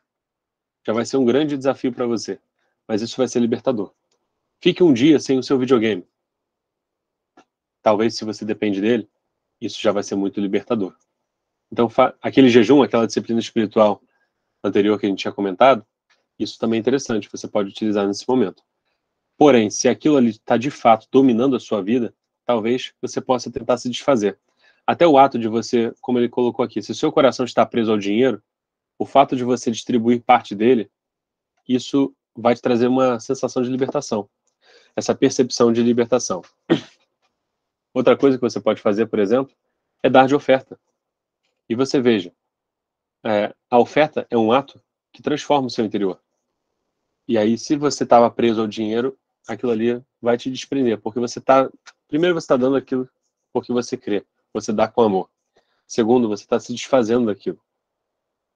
Seja qual for seja o que for que está te prendendo, está te viciando, venda isso, se desfaça disso, que isso vai transformar o seu interior. Lembre-se de que o vício, por natureza, é algo que está além de seu controle. Por si só, a vontade resoluta é inútil para vencer um vício real. Não é possível simplesmente decidir ficar livre dele, mas você pode abrir esse espaço de sua vida para a graça perdoadora e para o poder terapêutico de Deus. Você pode tomar a decisão de permitir que amigos amorosos, aqueles que conhecem os caminhos da oração, estejam ao seu lado. Você pode decidir viver em simplicidade, um dia por vez, na dependência silenciosa da intervenção divina. Como se identifica um vício? De forma bem simples. Observe se existem compulsões indisciplinadas. Um aluno amigo meu disse-me que certa manhã, quando saiu para pegar o jornal, descobriu que ele não estava lá. Diante disso, entrou em pânico, perguntando a si mesmo como iria começar o dia sem o jornal. Então viu um jornal da manhã no jardim do vizinho e começou a engendrar uma maneira de se aproximar furtivamente e roubá-lo. Imediatamente percebeu que estava lidando com um vício legítimo. Entrou em casa correndo, ligou para o atendimento do jornal e pediu para cancelar a assinatura. O atendente, que devia estar preenchendo um formulário, perguntou cortesmente: "Por que o senhor está cancelando a assinatura do jornal?" Meu amigo respondeu sem pensar: "Porque estou viciado nele." Sem se abalar, o atendente indagou: "O senhor gostaria de cancelar toda a assinatura ou pretende manter a edição de domingo?" A isso ele exclamou: "Não, vou acabar com essa história agora mesmo." Bem, é óbvio que nem todo mundo deve cancelar a assinatura do jornal, mas para esse jovem foi uma decisão importante. Está um pouquinho embaçado, mas dá para ler. Em terceiro lugar, desenvolva o hábito de dar coisas. Se descobrir que está se apegando a algum bem, pense na possibilidade de doá-lo e alguém que precise dele. Ainda me lembro do Natal em que decidi dar algo que significasse muito para mim, em vez de comprar ou mesmo fazer alguma coisa. Minha motivação era egoísta. Queria conhecer a libertação que surge até de um ato simples de pobreza voluntária. O presente era uma bicicleta de 10 marchas. Enquanto me dirigia à casa da pessoa para entregar o presente, lembro-me de ter cantado, com um senso renovado, o coro do hino: de graça recebeste, de graça dai. Quando meu filho, Nathan, tinha 6 anos de idade, ficou sabendo que um colega de sua turma precisava de uma lancheira. Ele me perguntou se podia dar a própria lancheira para o amigo. Aleluia! Pare de acumular. Guardamos uma enormidade de coisas desnecessárias, que complicam a vida. Elas precisam ser separadas, guardadas, espanadas, separadas novamente e mais uma vez guardadas, ad nauseam. Muitos poderiam livrar-se de metade dos bens que possuem, sem nenhum sacrifício real. Seria bom seguir o conselho de Thoreau. Simplifique. Em quarto lugar, recuse a propaganda feita pelos guardiães da moderna quinquilharia eletrônica. Dispositivos que economizam tempo quase nunca economizam tempo. Cuidado com a promessa: Autopagável em 6 meses. A maioria das quinquilharias eletrônicas é feita para quebrar, desgastar-se e complicar nossa vida, e não para acrescentar algo a ela. Esse problema é uma praga na indústria de brinquedos. As crianças não precisam de bonecas que choram, comem, fazem xixi, suam e engasgam. Uma boneca de pano pode ser mais divertida e durar mais. Em geral, as crianças alegram-se mais brincando com potes e panelas velhas que com mais uma nova coleção de brinquedos espaciais. Prefira brinquedos educativos e duráveis. Faça você mesmo alguns deles. Normalmente, as quinquilharias drenam os recursos energéticos do planeta, sem compensá-los. Os Estados Unidos representam menos de 6% da população mundial, mas consomem cerca de 1/3 da energia do mundo. Só os equipamentos de ar-condicionado dos Estados Unidos gastam a mesma quantidade de energia consumida em toda a China. Por si só, a responsabilidade ambiental deve impedir-nos de comprar a maioria das quinquilharias produzidas nos dias de hoje. A percepção do autor é bastante ecológica, né? Como a gente pode perceber. Os profissionais da propaganda, isso aqui é diferente, tá, pessoal? Isso aqui é diferente do que está acontecendo atualmente. Não sei se vocês estão acompanhando. Atualmente tem um movimento muito grande que diz que é em nome da ecologia, em nome do meio ambiente, que eles estão querendo obrigar as pessoas, por exemplo, a não usarem ar-condicionado. Isso é uma outra coisa. Você está interferindo na liberdade individual. Uma coisa é quando você toma alguma atitude porque você quer diminuir gasto, porque você quer diminuir, enfim, consumo, você quer diminuir o lixo que você joga. Isso é uma coisa. Outra coisa é você ser proibido. Estão tentando controlar a temperatura ambiente da casa das pessoas. Isso está acontecendo em alguns lugares do mundo. É bom a gente ficar atento, porque isso é outra coisa, tá? Em nome de defesa do meio ambiente, tem feito grandes arbitrariedades. Mas voltando aqui ao texto. Os profissionais da propaganda tentam convencer-nos, e aí, pessoal, exige uma maturidade nossa para entender melhor o assunto e a gente não tomar atitudes, não abraçar um lado nem abraçar o outro de forma desordeira, de forma sem um bom senso, como a gente estava comentando. Os profissionais da propaganda tentam convencer-nos de que pelo fato de haver na praça um modelo mais moderno ou com uma função enfeite adicional, precisamos vender o modelo antigo e comprar o novo, aquilo que a gente estava falando sobre o iPhone. As máquinas de costura, ou o Samsung, seja lá qual for a marca, as máquinas de costura dão pontos diferentes. Os equipamentos de som têm botões redesenhados. Os carros possuem um design novo. Esse dogmatismo da mídia precisa ser minuciosamente revisto. As funções novas costumam seduzir-nos e levam-nos a adquirir algo de que não precisamos. Nossa geladeira provavelmente irá nos servir muito bem pelo resto da vida, mesmo sem o botão de degelo automático ou acabamento de luxo.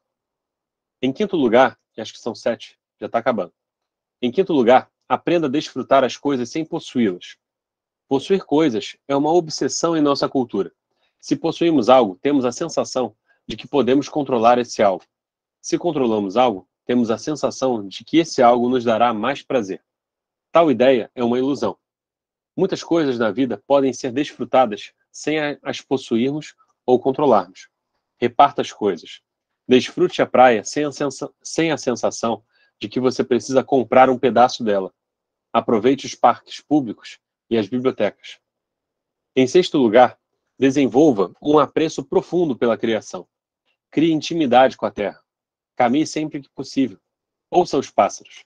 Desfrute a textura da grama e das folhas. Sinta o cheiro das flores. Maravilhe-se com a riqueza de cores existente em todos os lugares. Simplicidade significa descobrir mais uma vez que do Senhor é a terra e tudo o que nela existe. Em sétimo lugar, examine com ceticismo saudável todas as propostas. Compre agora e pague depois. Elas são uma armadilha e só fazem piorar a escravidão. Tanto o Antigo Testamento quanto o Novo condenam a usura por bons motivos. Na Bíblia, o termo usura não é usado no sentido moderno, de juros exorbitantes. Refere-se a qualquer tipo de juros. Cobrar juros era visto como exploração da desgraça alheia, estranha à relação entre irmãos, e por isso, um repúdio à comunidade. Jesus denunciou a usura como sinal da vida antiga e exortou seus discípulos: emprestem a eles sem esperar receber nada de volta. Essas advertências das Escrituras não devem ser elevadas à categoria de lei universal, obrigatória para todas as culturas em todos os tempos, mas também não devem ser consideradas irrelevantes para a sociedade moderna.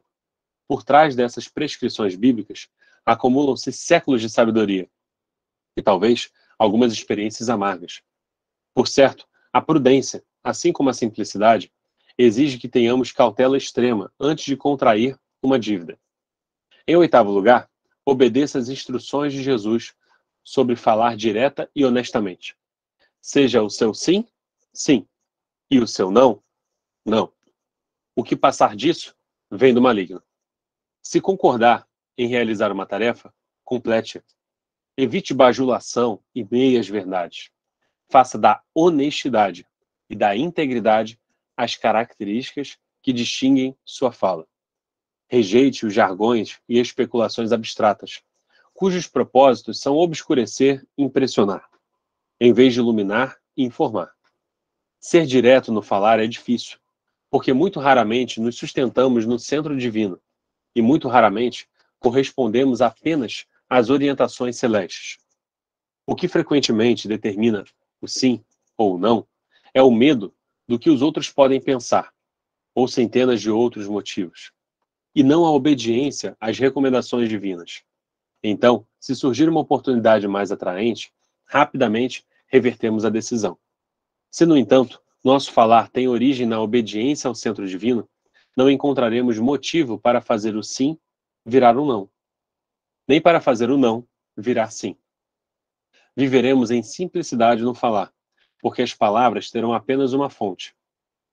Soren Kierkegaard escreve: se fores absolutamente obediente a Deus, então não existirá ambiguidade em ti. És mera simplicidade diante de Deus. Você é uma mera simplicidade. Existe uma coisa que nem todas as astúcias de Satanás, nem todas as ciladas da tentação conseguem pegar de surpresa. E essa coisa é a simplicidade. Em 9º lugar, rejeite qualquer coisa que seja instrumento de opressão. É possível que ninguém tenha incorporado tão plenamente esse princípio quanto John Woolman, alfaiate quaker do século XVIII. Seu famoso diário é redundante com referências ternas a seu desejo de ter uma vida que não oprimisse ninguém. Nesse ponto, fui levado a uma averiguação íntima e laboriosa para ver se eu estava limpo de todas as coisas que tendem a incitar guerras ou que a elas estão vinculadas. Meu coração ficou profundamente preocupado, indagando-se no futuro, eu conseguiria manter com firmeza a verdade pura, viver e andar na lisura e na simplicidade de um seguidor sincero de Cristo.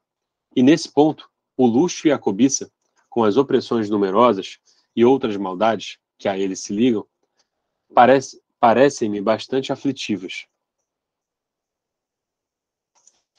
Deixa eu só ver aqui. Tá no finalzinho. Tá quase acabando. Essa é uma das questões mais difíceis de se encarar e uma das mais sensíveis, mas precisamos enfrentá-la. Será que bebemos café e comemos bananas às custas da exploração dos trabalhadores no campo? No mundo de recursos limitados, não estaria nossa avidez por riquezas implicando a pobreza de outros? É justo comprar produtos fabricados por pessoas forçadas a trabalhar em monótonas linhas de montagem? Agrada-nos os relacionamentos hierárquicos das empresas que mantêm pessoas submissas à nossa vontade? Será que oprimimos os filhos ou cônjuge por achar determinadas tarefas indignas a nós? A opressão que exercemos em geral está tingida de racismo, sexismo e nacionalismo. A cor da pele ainda influencia a posição de uma pessoa na empresa. O sexo de um candidato a emprego ainda afeta o salário. O país de origem de alguém ainda influencia o tratamento que lhe damos. Que Deus hoje nos dê profetas que, à semelhança de John Woolman, nos convoquem a sair do desejo por riquezas e sejam capazes de quebrar o jugo da opressão. Deixa eu fazer só um comentário. todas essas questões, essas perguntas que ele levanta, são perguntas justas. Mas, até aí, você não precisa se sentir culpado. Veja bem, se eu compro um computador, eu não preciso me sentir culpado se eu sei que, ou melhor, me sentir culpado porque existiu alguém que ficou trabalhando horas em cima disso de uma forma monótona. Isso não faria sentido. Eu ficar me sentindo culpado por utilizar um produto que alguém trabalhou para poder possuir. Por outro lado, se eu sei que existe um produto que ele vem de uma mão de obra escrava, como por exemplo, existe. A gente sabe que tem muita coisa hoje em dia que vem da China. A gente entra numa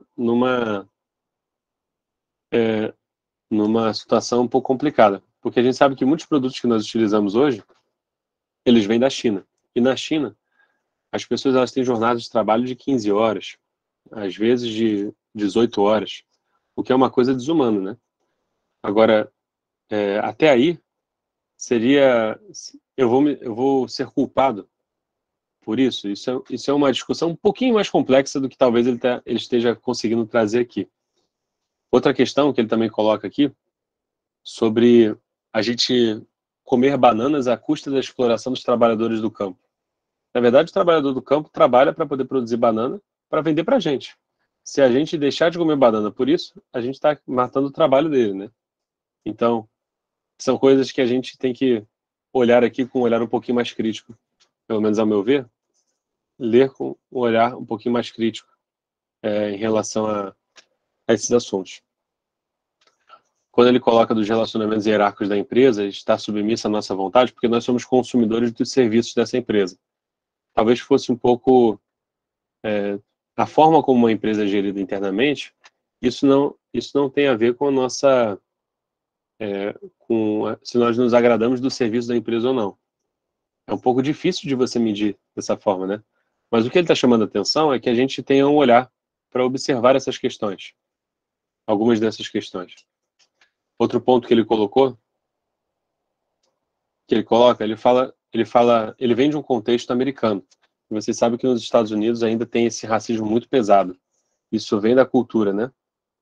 Alguém está escrevendo as coisas aqui? Vocês falem comigo, viu? Se vocês tiverem algum ponto aqui para observar também, já está terminando, está na última página. Por exemplo, nos Estados Unidos ainda existe essa questão do racismo muito forte. É uma sociedade de fato muito racista, diferente aqui do Brasil. A gente é muito miscigenado. Então, talvez ainda exista, mas não seja com a mesma intensidade da sociedade que ele vem. E lembrando que ele escreveu esse livro na década de 80. Então, a estrutura da época, a estrutura da sociedade da época, ainda tinha essas situações com muito mais força, né? Isso hoje em dia tem diminuído, mas ainda existe em alguns locais. No Brasil, particularmente, isso não é tão forte quanto nos Estados Unidos. É bom a gente sempre fazer essa ressalva, porque a gente começa... a gente é ensinado muitas vezes na escola, na faculdade, de que o Brasil é racista, de que existe um racismo estrutural, e na verdade a gente tem que olhar para essas questões com um olhar um pouquinho mais crítico. Existem sociedades que foram construídas com embate entre negros e brancos. A sociedade americana foi uma delas. Mas isso aos poucos vai se desfazendo na sociedade. Na nossa sociedade brasileira, com tanta miscigenação, isso é quebrado, isso é diminuído. Isso, no mínimo, isso é amortecido. Então, não é a mesma coisa comparado à sociedade americana. Mas, como ele está colocando aqui, que Deus levante pessoas que consigam quebrar qualquer jugo de opressão que exista no meio da sociedade.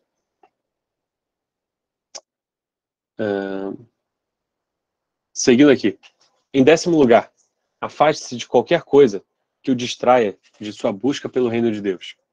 A busca intensa por outras coisas, ainda que legítimas e boas, pode facilmente nos levar a perder o rumo. Emprego, posição, status, família, amigos, segurança, tudo isso pode ocupar com extrema rapidez o foco de nossas atenções. George Fox adverte: você está sujeito ao perigo e à tentação de arrastar a mente para os negócios e entupi-la com eles. Assim, dificilmente conseguirá fazer algo para Deus. E a mente estará nas coisas, não acima delas. Então, se o Senhor cruzar com você e pará-lo no mar e na terra, tomar seus bens e direitos, que sua mente não tenha embaraços, pois a mente que tem embaraços irá afligir-se, estando fora do poder de Deus. Que Deus conceda a você e a mim coragem, sabedoria e força para sempre manter o reino de Deus como prioridade, número 1 da vida. Fazer isso é viver em simplicidade. Amém?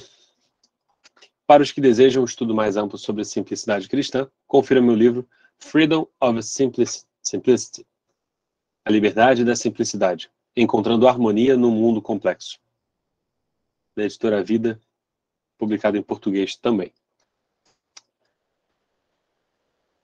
É isso aí, pessoal. Alguém quer comentar mais sobre esse livro? Essa parte aqui do livro. A gente viu agora nesse finalzinho, eu corri um pouquinho para a gente conseguir finalizar mais próximo do tempo, né? Mas vocês veem que são várias dicas que ele deu em relação à simplicidade que nos destacam e nos orientam a gente conseguir praticar um pouco da simplicidade cristã.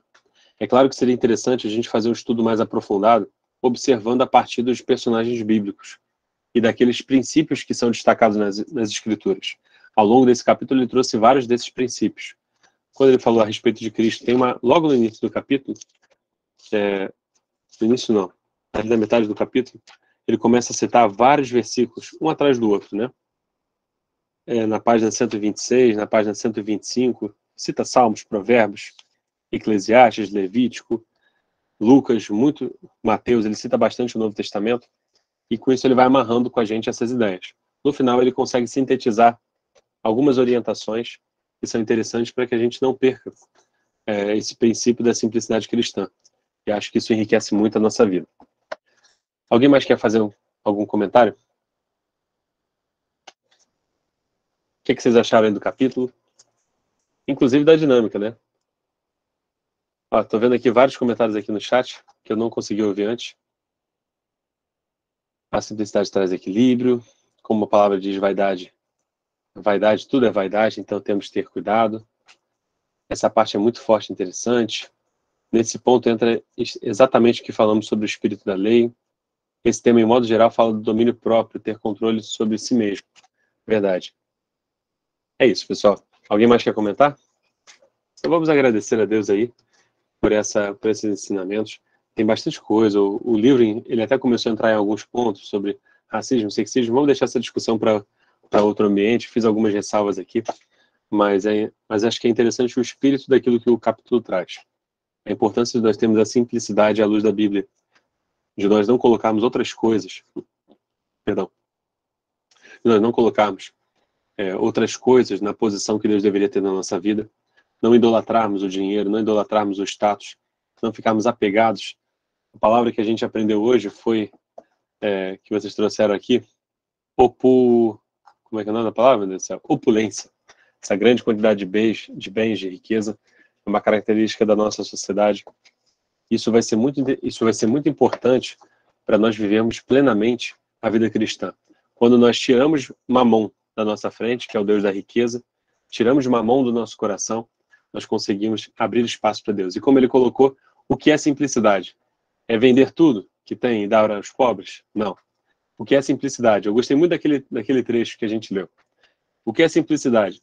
É você pegar o seu primeiro salário e entregar? Não. O que é simplicidade? É você deixar de fazer alguma coisa? Não. O que é simplicidade? Buscar em primeiro lugar o reino de Deus.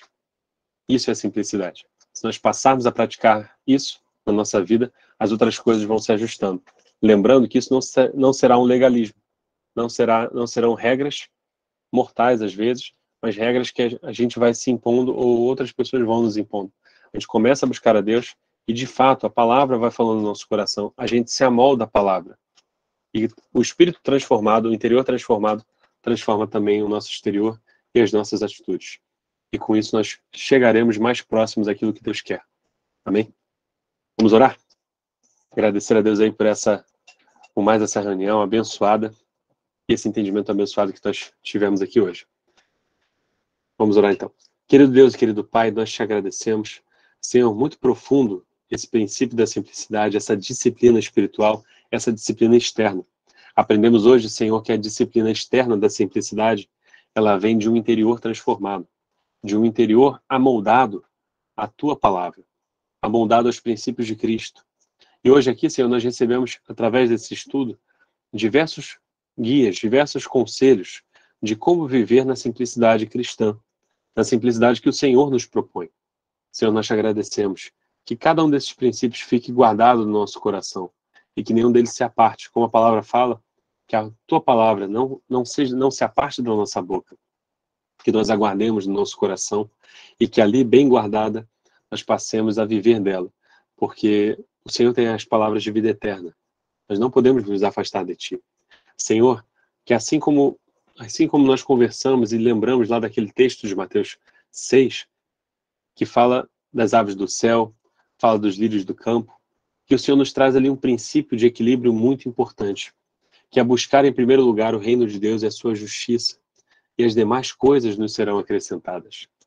Pai, não será a troca de um telefone, não será o último modelo mais que vai inquietar o nosso coração, mas, Senhor, nós teremos em primeiro lugar o Teu reino e a sua justiça. As nossas necessidades pessoais, materiais, serão supridas, porque o Senhor vai cuidar de nós. O Senhor vai, inclusive, nos ajudar a gerenciar e administrar tudo aquilo que o Senhor nos der.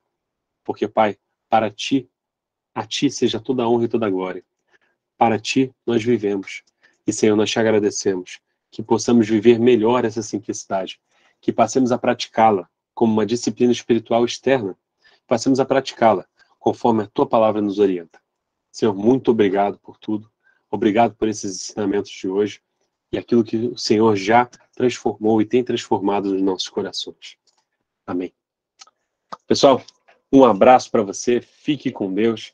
Pessoal da gravação aí do YouTube depois, venha participar das nossas reuniões. Hoje a gente fez um formato um pouquinho diferente. A gente fez aqui a leitura, fez alguns comentários. No final a gente correu um pouquinho para tentar ficar dentro de um tempo aí mais adequado. Você que está assistindo pelo YouTube pode até acelerar um pouquinho aqui as nossas falas, mas o importante é que o conteúdo tenha ficado no coração. Então não perca o nosso próximo encontro, toda terça-feira à noite, 9 horas da noite. Eu espero vocês semana que vem, para estudarmos juntos celebração da disciplina. A próxima disciplina externa será solitude. Vamos estudar sobre a solitude e vamos entender o que mais Deus tem para falar conosco. Pessoal, forte abraço, fique com Deus, até semana que vem. Tchau, tchau.